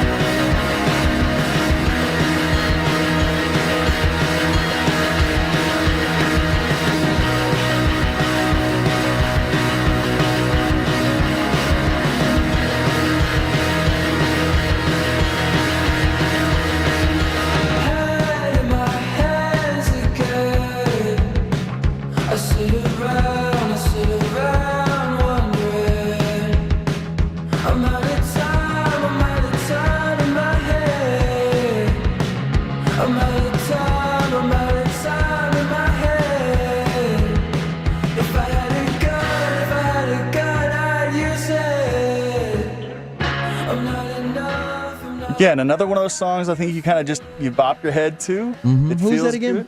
"If I Had a Gun" is the name of the song by Ecstasy. Okay. I'll say this. I wasn't as big of a fan, but I could vibe out. Maybe you're on your front porch, on your patio, just kind of taking the day in. At the end of the day, maybe in the evening, smoking a cigar, smoking a cigarette, whatever your thing is at the end of the day. And for me, I know I'm a chill song guy. Like I love something that I can just bob my head to and feel good to, and that's the realm that I see with this. So that's again, that was my pick for another New Music Monday. Yeah, New Music Monday. I like it. I mean, I think the Alex Warren featuring Jelly Roll. What was the name of that one? Bloodline. I think I give this. I mean, different types of songs for sure. What's Cia, you got anything on this one? Yo, dog, I think that no. That was a good impression as well. Yeah. Let's do. Actually, I like this. I first I was waiting for the guitars to stop, and once they started singing, I was like, oh yeah, I like that. Well, it was a longer. I tried to because it was even longer. No, that's fine. But the guitars was like, okay. I was like, where's it going? A bit more. We got time for one more. We better, because this is my song. This is my event. So this next song on New Music Monday is by David Kushner. Do you guys know who David Kushner is? Sounds familiar. You'll know exactly by his voice. You'll know exactly who it is. It is a lovely singer. So this is David Kushner's "Skin and Bones."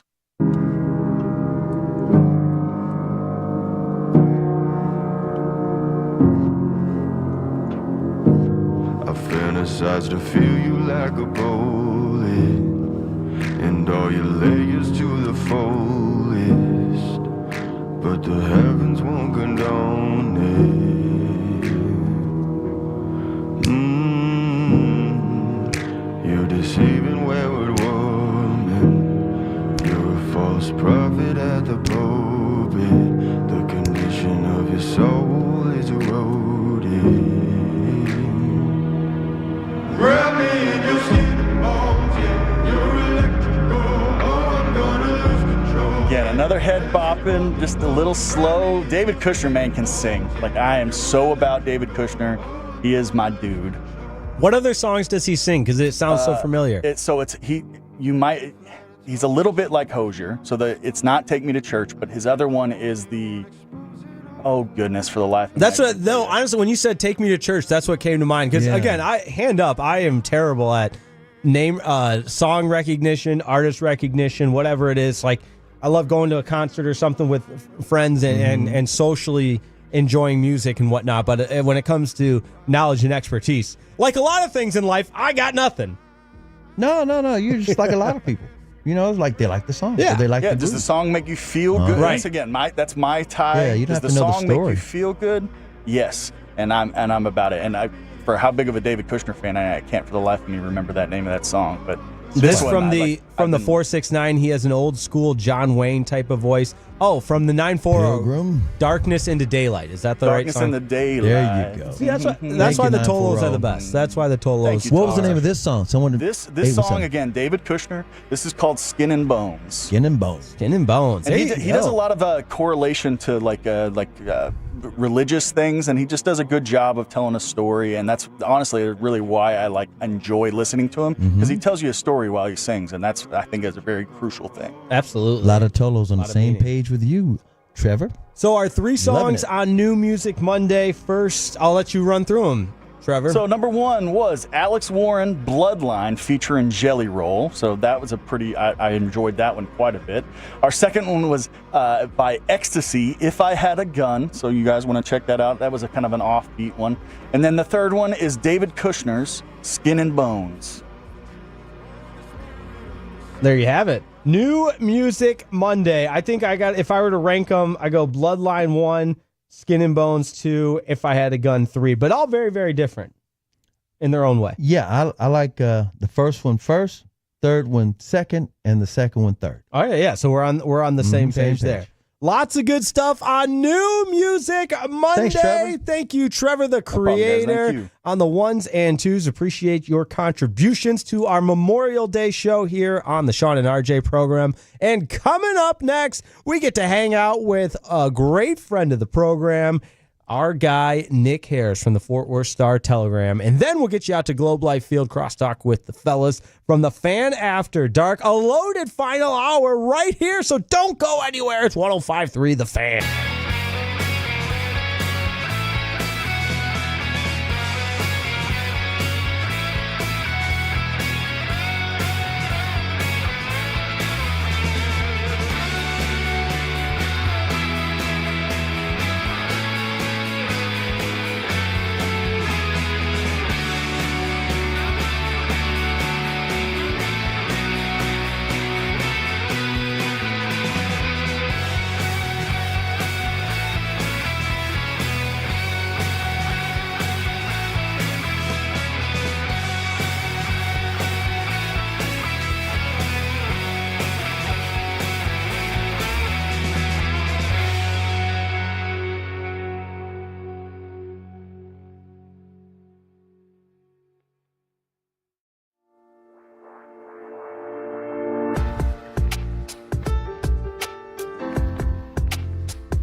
you've got to forget something else to remember that Uber Eats has groceries. No, that's absurd. Hey, remember when you used to be what was it, Pepper Lady? Pepper Lady? Wasn't it Cinnamon Sisters? Basil Babes. Saffron Squad? Nutmeg Maidens? Pre-club? No, Nutmeg Maidens. I just said that. Was it Spice Girls? Doesn't sound right. Was it Saffron Squad?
And they only get paid when you win. Frankel and Frankel, the go-to car truck wreck attorneys in Dallas. What a show it's been already, and it can only get better. How about that? Because we are elevating it and going to the next level, because right now we bring on a great friend of the program from the Fort Worth Star-Telegram. Joining us, it's Nick Harris. Good morning, Nick. Thanks for getting up early with us on Memorial Day. How are you, man? Hey, Nick. Doing fantastic. Always a pleasure. Thanks for having me, fellas. Hey, wait a minute. Nick and I were on together yesterday, too. Well, look at that. That's why he's friend of the program. Nick is the guy. No doubt about that. And you know, we're going to get into some Cowboys action here in a second here, Nick, but I know you're a huge NBA guy, and I'm sure you were dialed into Knicks Pacers last night. Were you like me thinking, okay, 3-0, here it goes. I'm going to hear from, I mean, I don't mind seeing Knicks fans sad, but unfortunately, Cat decided to go, drop 20 in the fourth there and will his team to victory. Now we got a series. Yeah, it was finally somebody other than Jalen Brunson stepped up in the clutch, and I think that's what they need in this series. They need someone other than him to be able to rely upon in the fourth quarter in situations like that. And whenever I saw the Pacers leading by, 8-9 with about 8-9 minutes left to go, I was like, well, they're on their home court. This is going to be a 3-0 lead. This may as well be a wrap. Well, Cat turned into a monster. We haven't seen that version of Cat in the playoffs during his whole career. So good to see. They'll head back to New York for at least one game. But, yeah, it's a series now. You got a series one way or the other. And, again, Thibodeau changed the starting lineup, and he says he's going to do it again, and it makes so much sense because the starting lineup was a negative 50 throughout the playoffs, even though they were a plus 68 during the regular season. It was like that was the only 5 group of guys that weren't clicking in the playoffs. So props to Thibodeau for figuring it out, and now you got a series. Whatever happens, it's going to be fun now instead of a sweep. 100%. And their depth, that's been the biggest crux, I guess, towards, this team succeeding and reaching that ultimate pinnacle. But I actually like some of the guys in their depth, specifically Miles McBride. And we saw him playing down the stretch last night. He can be a good defender. He can be a good spot-up shooter. And I like the increased importance of his role last night as well. Let me say this. Shout out to Miles Turner, went to Euless Trinity. Shout out to Pascal Siakam. People don't know or they forgot. He went to high school in Louisville at God's Academy. So Pascal Siakam, Miles Turner, and Rick Carlisle, 3 guys you can root for. Nick, what about the other Absolutely. series? You got a feel on Oklahoma City and Minnesota. Big game 4 tonight with Minnesota kind of crawling back into that series. Yeah, game 3 kind of surprised me. I expected Minnesota to go back home and get one on their home court, but in that dominant of a fashion, that was pretty surprising.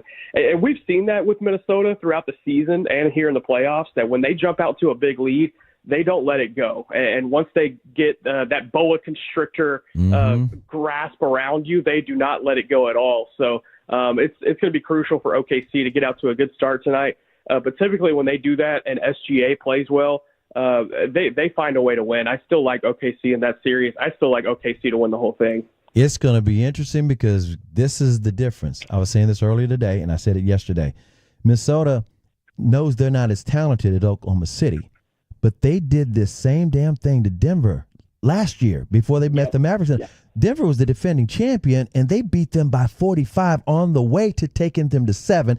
Game 7 in Denver. Game 7 would be in Oklahoma City. And Minnesota said, we got something for you. Now, I'm not saying Minnesota's going to win, but I'm saying they've experienced it before, so they're not scared about being down 2-1. And that is the advantage that they do have, is experience in these types of situations, which is rare for that kind of team because Anthony Edwards is 25. There's other young pieces on that roster, but they finally run into a team that doesn't have as much experience as them in the playoffs. By the way, a local angle for Minnesota, Julius Randle, Prestonwood Christian right here in Dallas. Everybody. Man, he was so much fun to watch when he was coming up. That was probably one of my favorite DFW products of all time. We could talk hoops all morning because we've got Nick Harris on the line with us from the Fort Worth Star-Telegram, but we would be remiss if we didn't eventually get to some Cowboys stuff, Nick. So Jeremy Fowler listed the Dallas Cowboys as a possible suitor, and I love the semantics that are used there, and a potential trade for Jalen Ramsey. Obviously, that would be close to a blockbuster trade. Pretty big move. What are you hearing as far as Dallas's interest level? I know depending on how you look at this rumor, for lack of a better term, might not be a lot of substance to it. What are you hearing? Yeah, after we talked yesterday, CA, I did check in with a couple of people, and I can't find any legs towards a potential rumor of this being a part of. Yeah, that's what Broadus was saying too. Yeah, and going back to what Jeremy had said a couple of days ago, I almost wonder if the interpretation was meant to be, hey, this is a team that could make sense for Jalen Ramsey just because they have a hole at corner. They could use a veteran in that room. And I wonder if that was probably more so the intended interpretation there. But, nevertheless, it was worth it to check in on. And I don't have anything as far as legs to that rumor right now. But I also wonder, how much Miami is shopping him before June 1st, because this is most likely going to be a post-June 1 deal. It would make sense contractually for Miami and for Jalen Ramsey and for whatever team he lands on. So that's probably a good time to be able to check around and see if that's still the case. Got a question for you about number 4. Dak. Unk. Okay, so tell me this. That's his new nickname because he's the old man on the roster now. It's hard to believe he's the old man on the roster now, but he is. I've heard everything about the culture. I've heard Dak's interviews and whatnot. I just want to know, because you've been out there, what does he look like moving? And I'm not expecting him to run the ball a lot this year, but how is Dak looking? Is he gimpy at all, or is he regular? No, he looks regular. And it was funny because when the media had their one OTA availability last Tuesday, there were a couple of plays where it almost looked like Dak was trying to get outside to show everybody that he can still move around when he didn't necessarily have to. It's like, hey, no one's rushing you. This is OTA. This is the underwear Olympics, so you don't have to escape the pocket here. And there were a couple of times where he kind of moved to his left and he found a receiver down the sideline. And it was good. It was good to see him. Jumped up and clicked his heels, didn't he? Exactly. Might as well. While he was doing it. Right. He looked good on the move the couple of times that he did escape the pocket. So far so good for Dak Prescott, and I think I may have mentioned it with you, CA, yesterday, but going into Tuesday's availability, I did not expect to see a whole lot of Dak Prescott. And we saw a lot of him. And not only did we see a lot of him, we saw him active. We saw him mobile. We saw him pushing the ball downfield. It looked like a normal practice for Dak Prescott. And I think that's a huge positive at this point in his recovery. Yeah, good. Nick Harris with us on 105.3 The Fan. And back to the OTA observations. This time of year, you don't want to put too much into exactly that, OTAs. But all we are hearing, and it's very, it's music to our ears as far as the culture and the buy-in around Brian Schottenheimer and the excitement and the camaraderie. All of that is great on May 26th, but you've been there. Obviously these aren't being manufactured out of nothing, so there is that element to it. But what else have you observed just as far as the new direction under Brian Schottenheimer in year number 1? Yeah, the culture is probably just the biggest thing that I can point to. It's really tough to guess on X's and O's this early on, just because they are so early on in their install and still learning the offense and getting it constructed.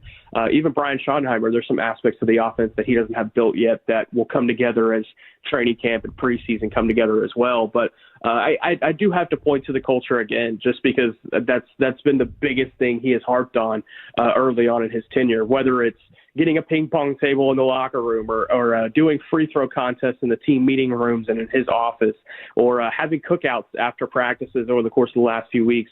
They had the crawfish boil on their first off-season activity day, and then they've had a barbecue guys. They've had Meat Church come out there a couple times. Hey. I was walking in for a podcast last week, and I was holding the door for Meat Church. I was like, "Oh, you're back here again. You may as well be a the team barbecue." employee." Absolutely, they get him right. He is staying in business for sure. But there's been a lot of those things that have been built around camaraderie and getting people on both sides of the ball to get to know each other. And I think that's probably the biggest thing that he's tried to harp on in this OTA period. And the on-the-field stuff, he has said it. The on-the-field stuff will come. In the meantime, I want to focus on building relationships so that we're ready when that time does come. Okay, so I haven't been up there in a couple of months, but all the vibes I'm hearing about, it's reminding me, and I want you to compare these two guys. It's reminding me a lot of Dan Quinn, like the guys who run through a wall for Dan Quinn. And, of course, everybody loved Dan Quinn when it was Cowboys. He goes to Washington and winds up taking the NFC Championship game. We know Shotty's not Dan Quinn, but can you compare and contrast those two? And are there some similarities there, or am I just reaching? Because I wasn't out there this last couple of months. Yeah, I like that, CA. I think whenever you looked at the Dan Quinn tenure, like you said, there were guys that would run through a wall for him. And on the flip side, Dan Quinn was very vocal about the guys he would run through a wall for. And you see a lot of the same traits in Brian Schottenheimer, and whether it's Wanye Thomas posting on Twitter and Instagram, him dapping up Brian Schottenheimer and saying it's fun again, or DeMarvion Overshown tweeting out something similar. A lot of these guys feel the buy-in into the culture, and that's a credit to Schottenheimer for sure. Nick, we were talking earlier about some of the audio of the video of Jaden Blue talking about being Offensive Rookie of the Year, and obviously that's great confidence to have in oneself and belief. The odds makers don't necessarily see it that way as a potential, but his impact of what it could look like in his first year for the Dallas Cowboys and what type of role he could factor into.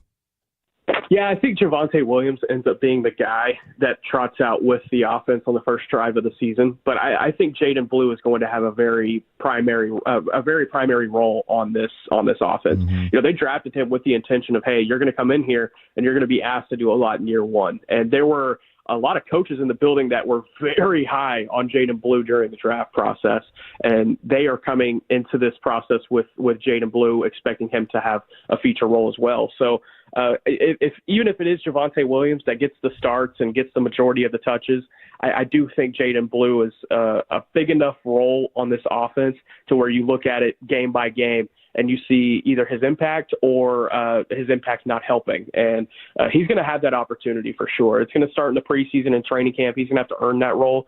They are throwing all of these running backs at the wall and seeing what sticks. But if you're asking me, I think it's Javonte Williams that rolls out, and then Jaden Blue is that number 2 option. What did you think about George Pickens when you were talking with him?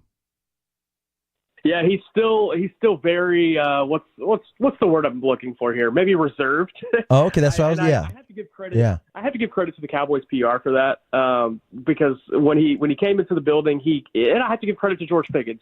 When he came into the building, he had the full opportunity to slam on Pittsburgh and tell his version of the story of how everything went, just because there is so much buzz and rumors about how things went on behind the scenes in Pittsburgh that he could have addressed, and that would have been well within his right to be like, hey, nah, this is how it went down from my perspective, this, that, and the third about Pittsburgh, screw you. But instead, it's like, yeah, that's in the past. I'm looking forward, really excited about the opportunity here.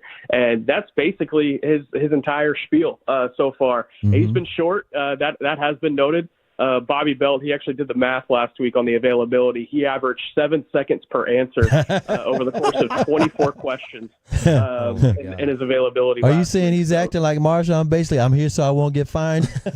Yeah, but it's not really with that kind of feel. It's more so just like, I'm not trying to say anything to where I get fined. Right.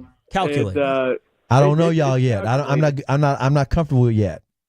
Exactly. And calculated. I think that's the perfect word to put it at. But there's going to be a time where, an issue is going to pop up, whether it be on the field or off the field. And I'm very curious to see how George Pickens handles it then. But so far, man, whether you're looking at his media availabilities or you're talking to people about how he's been in the building so far, rave reviews. You can't find one person to be like, yeah, George did this or George did that.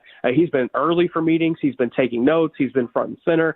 And that's been the biggest buzz about what we heard out of Pittsburgh is that he didn't take those things with a mature approach. And so to hear all those things early on, it's great. But, being consistent and looking up 6 months from now and still having the same reviews, that's going to be big towards his future in Dallas. No doubt about it. Nick, you are the man. Yes, we appreciate it as always. We'll get you out the door. I know you're a big barbecue guy. We talked about that one time on the program. It's Memorial Day.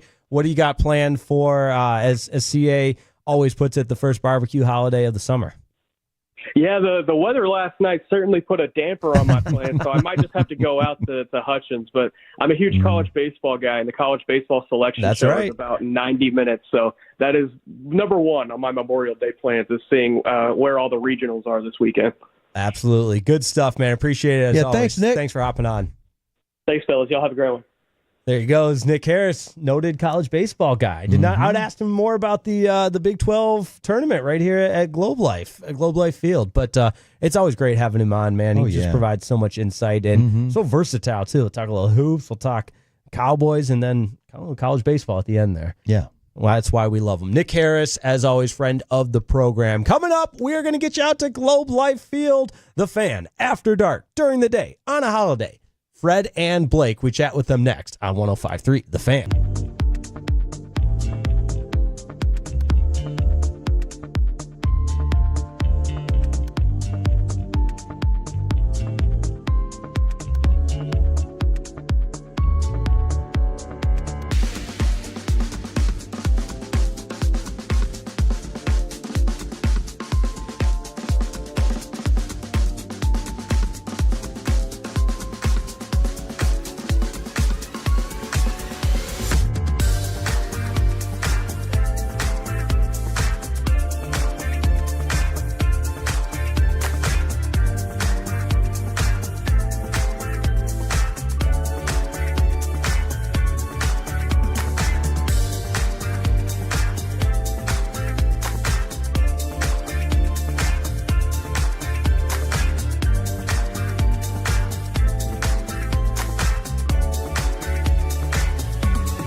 have to forget something else. Okay, now that is a very cute haircut. That's like a little shag. I've never seen it before. Well, I mean, of course you have. It's the Rachel. Oh, is that your name? No, I mean, like, your name. No, I'm Jen. My name's Jen. Right, but I just mean, like, this is your haircut. But that's hair on your head. I'm not saying this is your hair. Okay, freak me out a little bit.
based on new Chevy registrations 2023 and 2024. Nailed it. Hey. Nailed it. Trevor the Creator, folks. Smooth on the reads. I heard you guys talking about that yesterday, so I would be remiss if I didn't give a tip of the cap to my guy, Trevor the Creator. It's the Sean and RJ Show. My name is Jake Rietma. Dallas Stars. I gotta fit that one in, CA. That way people, oh yeah, that's the crazy guy that's had way too much coffee already on Memorial Day. What's in the coffee? And we got a couple of shots of espresso in there because that's how we're fueled. And we talked with Jared Sandler, which, by the way, it's been an incredible show. Appreciate everybody tuning in. We talked with Nick Harris from the Fort Worth Star-Telegram just a moment ago, Jared Sandler earlier in the program, and I'm telling you, he said he didn't have the juice for the Peloton workout. I used to take shots of espresso before football practice. I didn't mess around with any of that pre-workout stuff, but a couple shots of espresso just to get me right, get me going, and then, you know what, it's as far as a calorie intake, there's not a ton of calories in espresso, it just gets you going. You're a former football player. You ever do those poppers?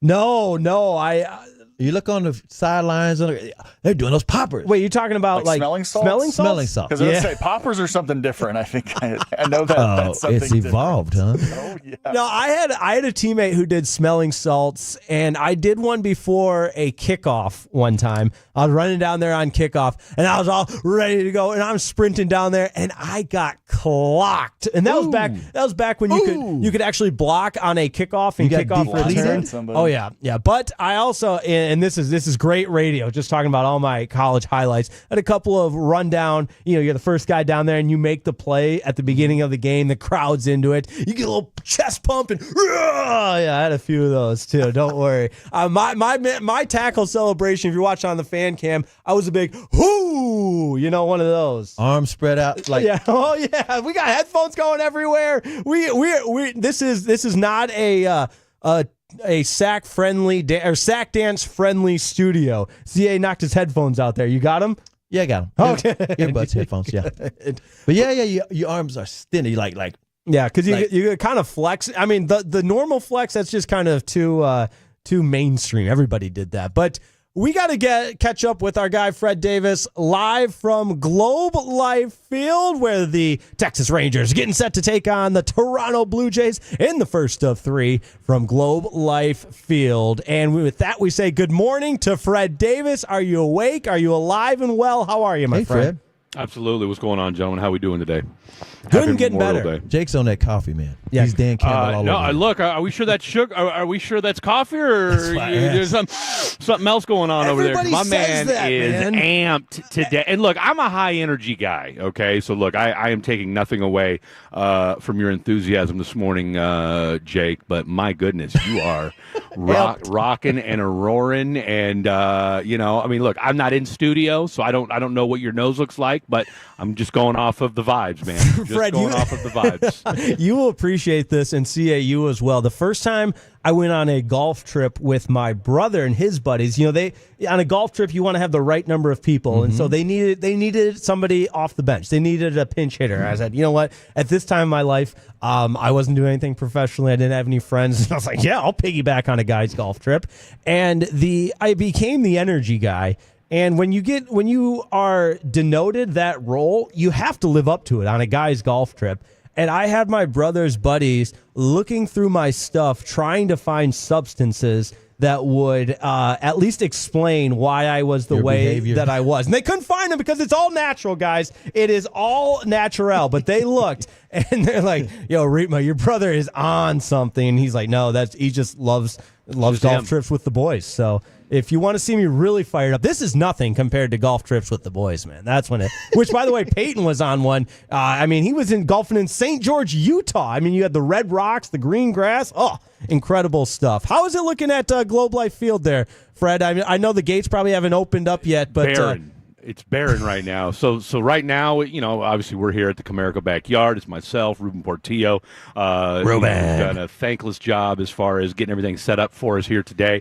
It's us and the grounds crew right now. I mean, that's what we got going on. That's the vibe today so far. Now, obviously, and you guys are no stranger to the Globe Life Field life, so we know here in the next couple hours, we'll start having folks trickle in. And I want to say around 1:30 is when they let those back doors open, and that's when folks start trickling in. So, in the meantime, we're going to hold it down here at Globe Life Field. It is Memorial Day. Of course, we're hoping that the rain holds off. I don't think they're going to open up the roof, which is too bad because the weather is absolutely overcast, and rain aside, it is absolutely beautiful temperature-wise outside right now here in the DFW. So, maybe you got time, and me and CA talked about this yesterday, little pockets, if you will, to, get your grill on, get your cookout on, and hopefully from a DFW sports perspective, all right, we can get our collective minds right. Obviously, yesterday was not so great for all you Stars fans out there. We'll discuss that later on the program today. And then, of course, I don't know what to make of yesterday's win.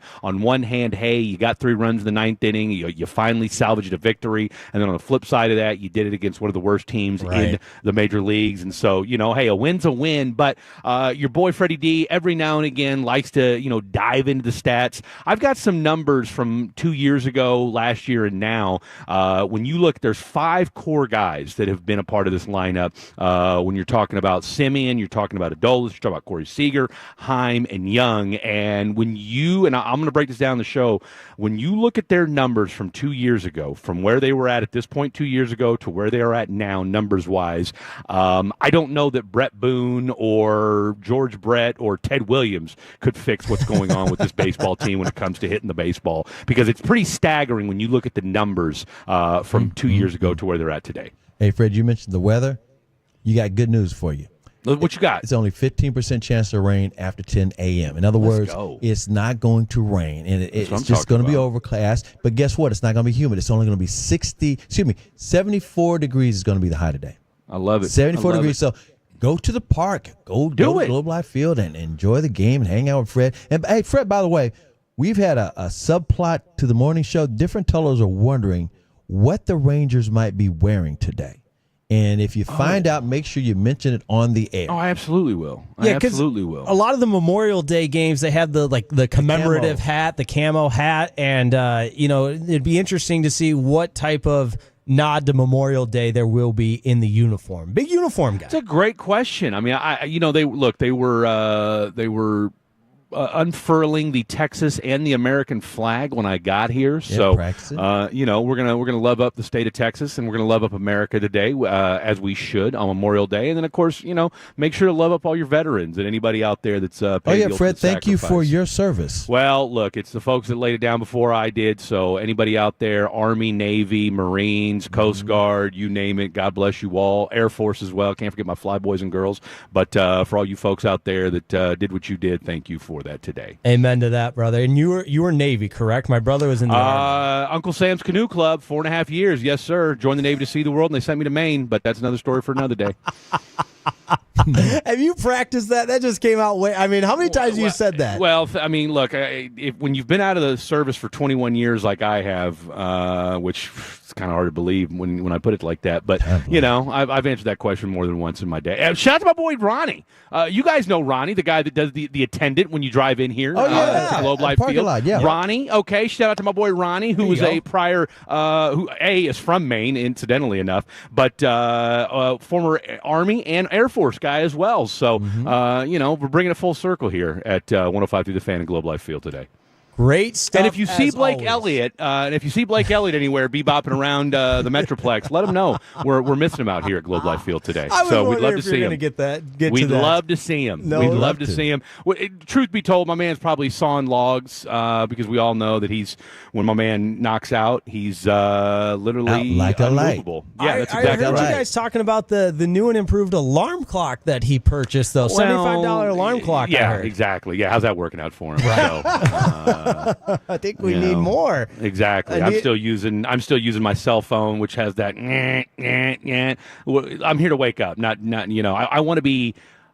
I need to wake up. I don't want to be just kind of like nuzzled out of my slumber. No, it's time to get up. Let's go. I want there to be like bombs are going off. Yep. Let's get this thing like if you were sleeping in a football helmet, I want my face mask shaken, like Woody Hayes style. Like I want to. Although this might come as a surprise, I don't sleep a lot. I get too excited. But yeah, right. Hard to believe. I was telling you, I couldn't sleep last night. I was too excited. But you know what, Fred? We know that you will bring a Herculean style effort. We're gonna bring something. You know what, Fred? We're gonna stick around with you until he shows up. How about Okay. All right. Well, look, that could be a segment. That could be a couple hours. Who knows?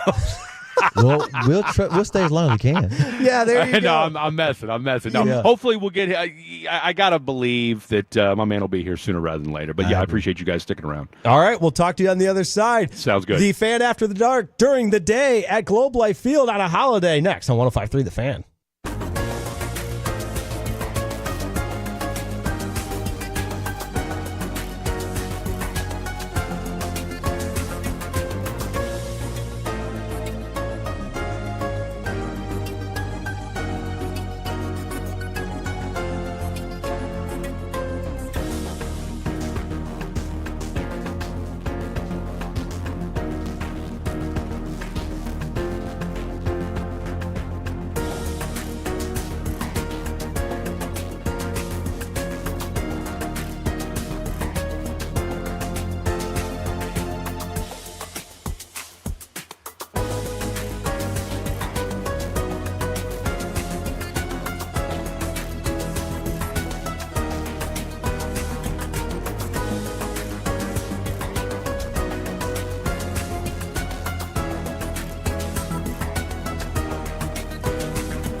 Uber Eats has low fee products? I gotta remember that. You know, they say in order to remember something, you have to forget something else. Okay, now that is a very cute haircut. That's like a little shag. I've never seen it before. Well, I mean, of course you have. It's the Rachel. Oh, is that your name? No, I mean like your name. No, I'm Jen. My name's Jen. Right, but I just mean like this is your haircut. But that's hair on your head. I'm not saying this is your hair. Okay, freaking me out a little bit.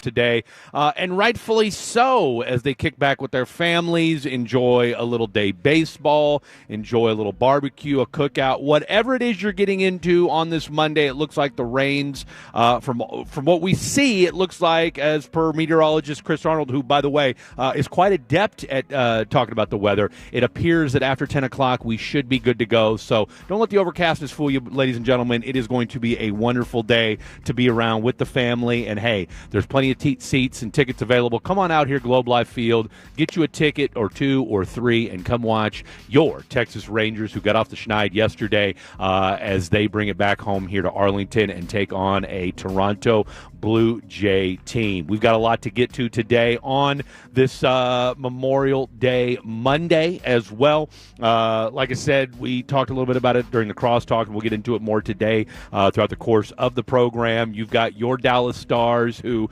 let me just put it like this. We've got Chris Arnold and we got Mr. Jake Rietma back at the studio holding it down with us for a little while. Anyway, gentlemen, you just got the sense yesterday that, you know, we talked about this before the game. You needed to make a statement, and we talked about this with Gavin Spittle yesterday as well. If you were the Stars, you know, you're at Edmonton, you need to get off to a fast start. You did anything but that. You know, you had your moments in the second period, and we'll talk about that as well, that maybe, okay, the officiating, left a little to be desired.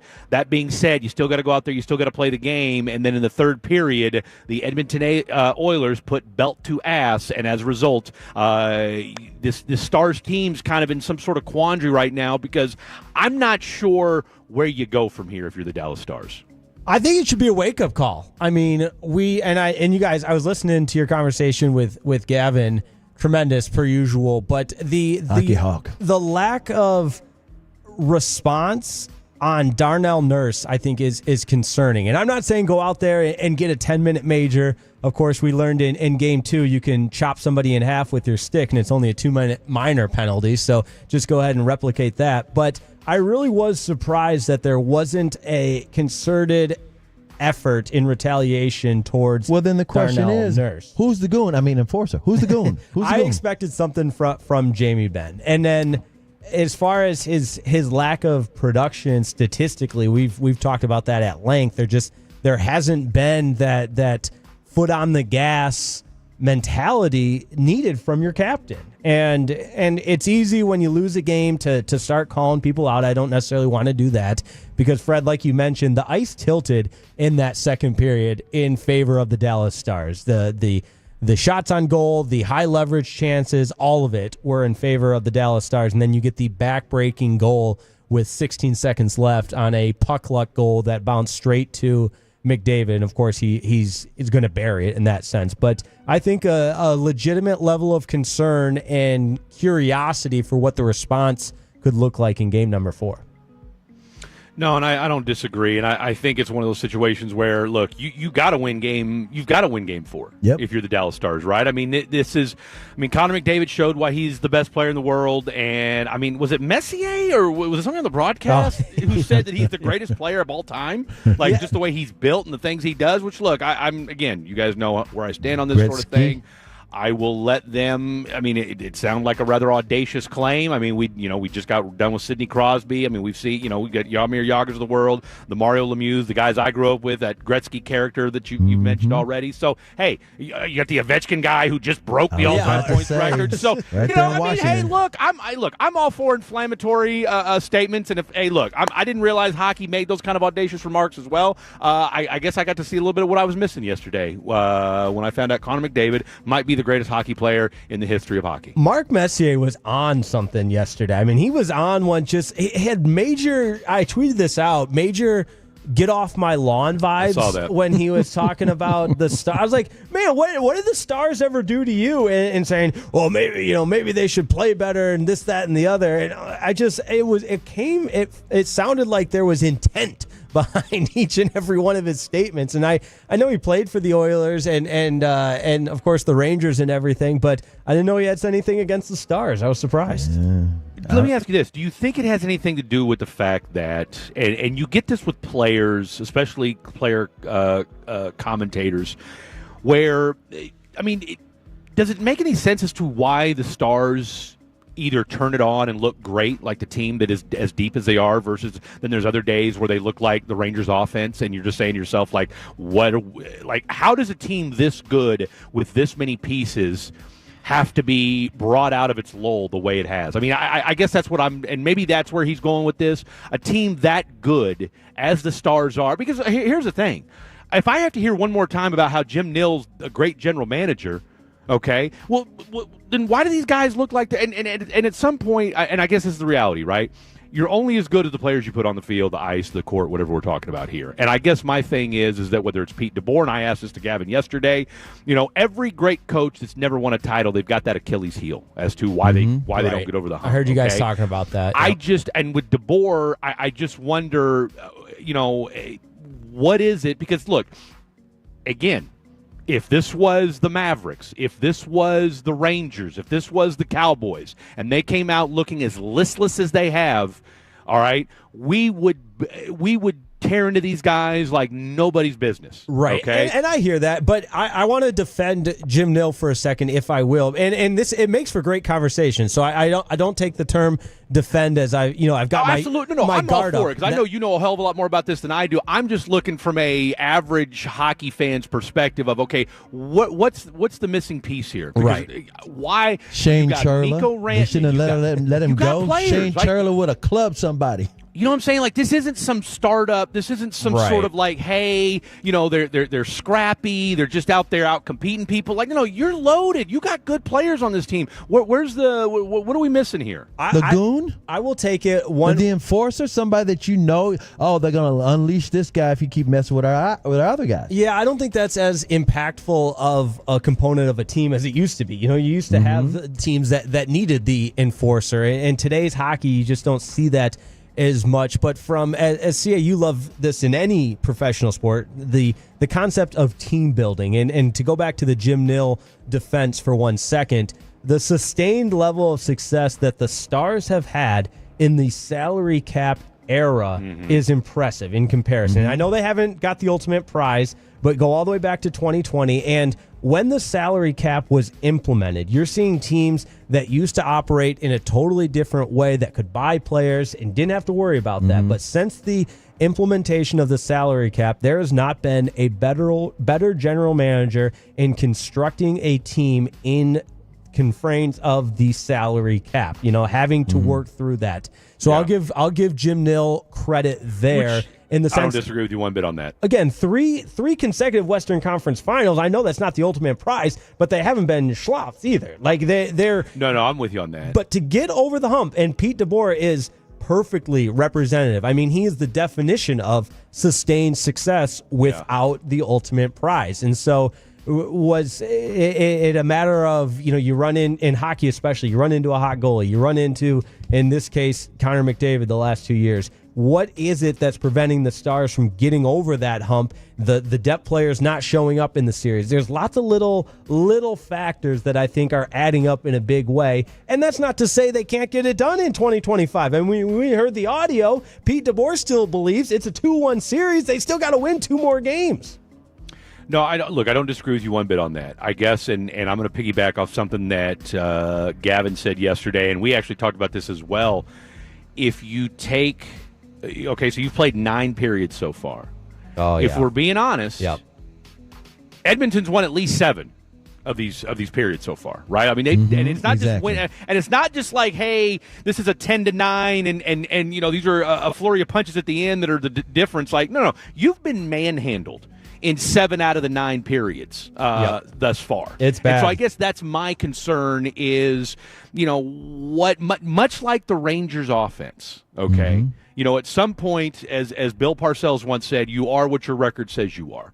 I just start to wonder whether it's the Rangers offense and the fact that you've got the same 5 core guys from 2 years ago to now, and unless they start hitting, nothing's going to change. Well, what's going to happen in this series where you've been dominated in 7 out of 9 periods, outside of one just gargantuan period, and the other one where, okay, like I said, you look good, but unfortunately you couldn't score, and B, maybe the officials weren't seeing things your way either. I just wonder what needs to happen, and maybe it's just one big period. Maybe you come out in Game 4 and go, ham in the first period, you jump up 2 or 3 goals, and suddenly, okay, now this team looks like the kind of, Stanley Cup contender. And it has to be in the first period, not in the third. It's got to be, right? Not in the third. Hanging around, man. They haven't scored a first goal. I mean, you had the 3 exact times numbers. in 16 playoff games. Fred, you're exactly right. I think, too, the Winnipeg provided a different type of challenge and even go all the way back to Colorado. That's a gauntlet to go through.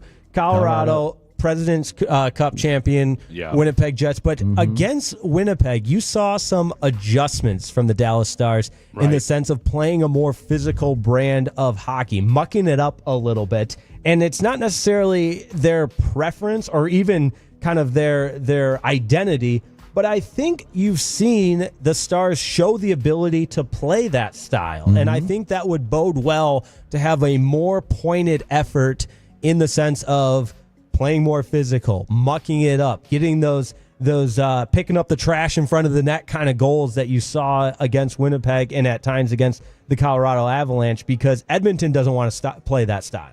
Right. Well, I mean, here's the thing, right, is you've got a guy like Amico who can turn things around. You've got to think that you'd like to think Duchesne's going to finally step up and do something. We'd love to see Granlund jump back into the party again. Wyatt Johnson, who we talked about yesterday, has pretty much been MIA for the last series. So, it's just one of them things where it's like, okay, great. Hey, look, 96 is doing all that he can. Yep. But one guy's not going to do it. One guy can help lead the charge, but eventually, your ancillary pieces are going to have to step up, and we're just not seeing that out of the Stars unit. So, and of course, when you get your ass beat 6-1 like you did yesterday, and it just seemed like them boys just didn't stop. No, it snowballed there in the third period, no doubt about it. But Wyatt Johnston's a good one to bring up because Why, Joe? I'm as big a fan as anybody, and some of the stuff that he's done early in his career has just been incredible, but.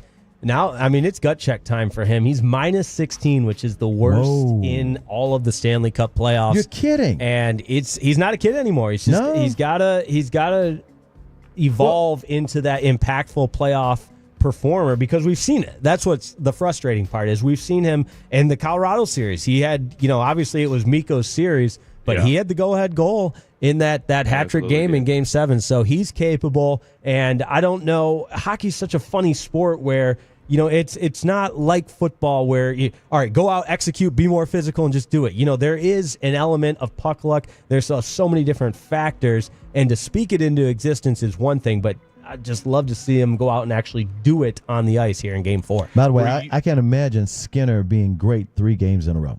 2 games in a row, maybe. Yeah. Off and on, that's what he does, but I can't see 3 in a row. Operate. In other words, attack.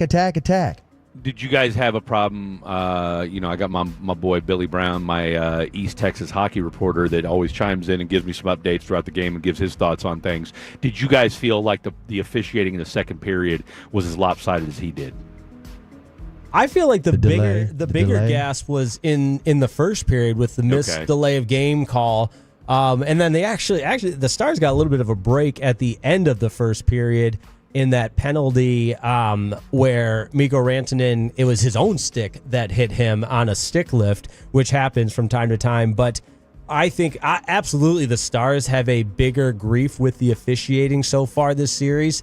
Again, go back to game number 2. You got Roope Hintz getting slashed in the foot. He's out for a game. It's a 2-minute minor. That was absolutely ridiculous. I think Darnell Nurse, you could have started having the conversation for a suspension with how egregious of a slash that was. But yesterday, there were absolutely some mishaps from the officiating. But I hate being blamed the official guy because there's there's so many factors that are in addition to the officiating, but that's certainly one of them. I just want to say that I'm going to go with the conspiracy theory that the NHL wants at least one Canadian team. Yeah. In the Stanley Well, it's Cup, been and like why 24 years, 25 years. Well, hey, look, I mean, if you're the NHL, and again, I'm just saying this out loud because I'm saying it, someone else is thinking it. I promise you, if you're the NHL and Gary Bettman.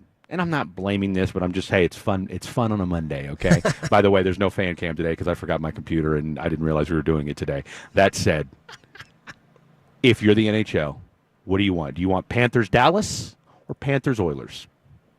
Oh, you absolutely want Panthers-Oilers because you got one the team star has. I mean, look, that's exactly it. And again, I'm not saying, and maybe I am, maybe I'm not. I'll let you guys at home decide whatever the hell you want to.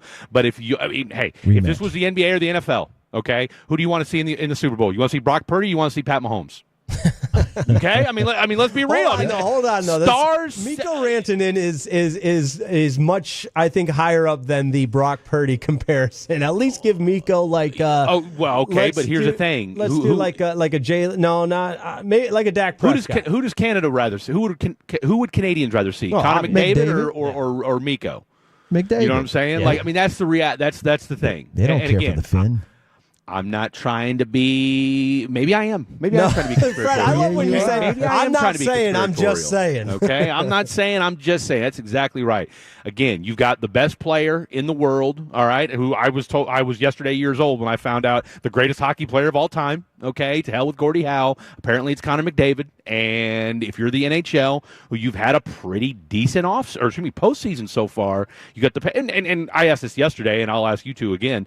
I mean, does it matter? Even let's just pretend the Stars do come back. Which look, we'd all love for it to happen, and I'd love to get a Stars tattoo. It's not looking good right now. That said, even if they do find a way to get past Edmonton, do you think they have a snowball's chance in hell to get past the Panthers? The way they're just molly-whopping everybody. Yeah, holy smokes! They look you know what like I'm saying? I mean, the Panthers. I mean, seriously, yeah, they look like the 99 Rams right now. And they're just scoring on. I mean, let's not forget they're obviously the defending champion, Stanley Cup champion, but they added one of the elite players at the trade deadline in Brad Marchand, who, if he's not on your team, he is at the top of the list of the guys that you hate. He is the rat, and he does everything. I mean, he is vocal about doing close to psychotic things just to win, and he's been like that his entire career.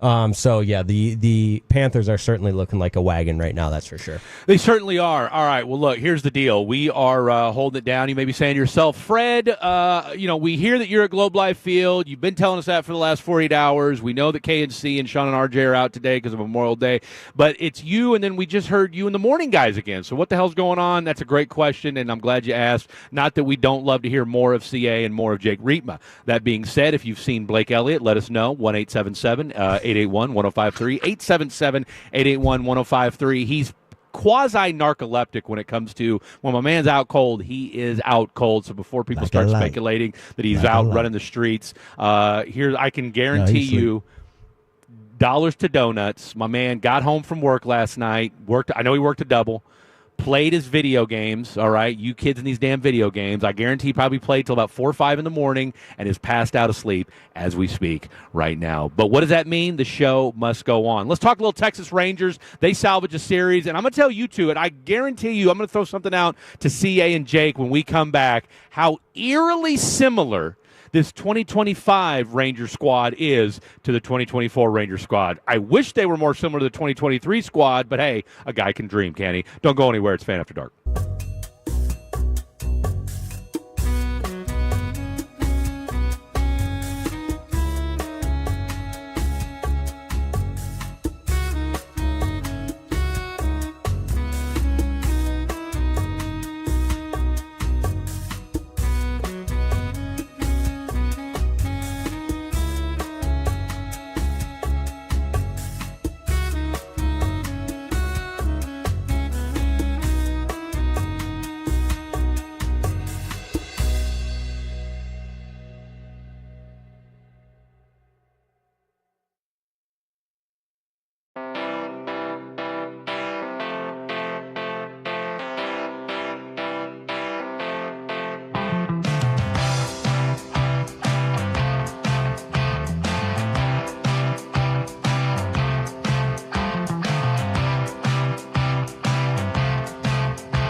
doesn't sound right. Was it Saffron Squad?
Absolutely. So, again, to those that paid the ultimate sacrifice, or you served and then you died later on, God bless you. Thank you. We appreciate you, okay? And to all the veterans out there, thank you as well. Hey, Fred, can I tell you something? Because, Please tell me, your show always is so different. It never goes exactly where you think it's going to go. No, it doesn't. No, it doesn't. So you're talking about veterans, and it reminded me of something.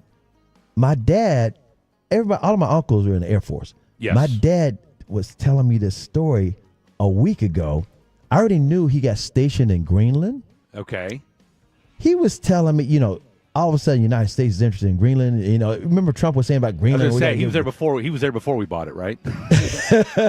He was there. He was telling me that they had like a secret nuclear plant up there. Yeah. And that he had all these underground tunnels he was working on, and it was like under the ice. And I was like, what? I knew you were up there. And I got pictures of him with Eskimos that were in Greenland.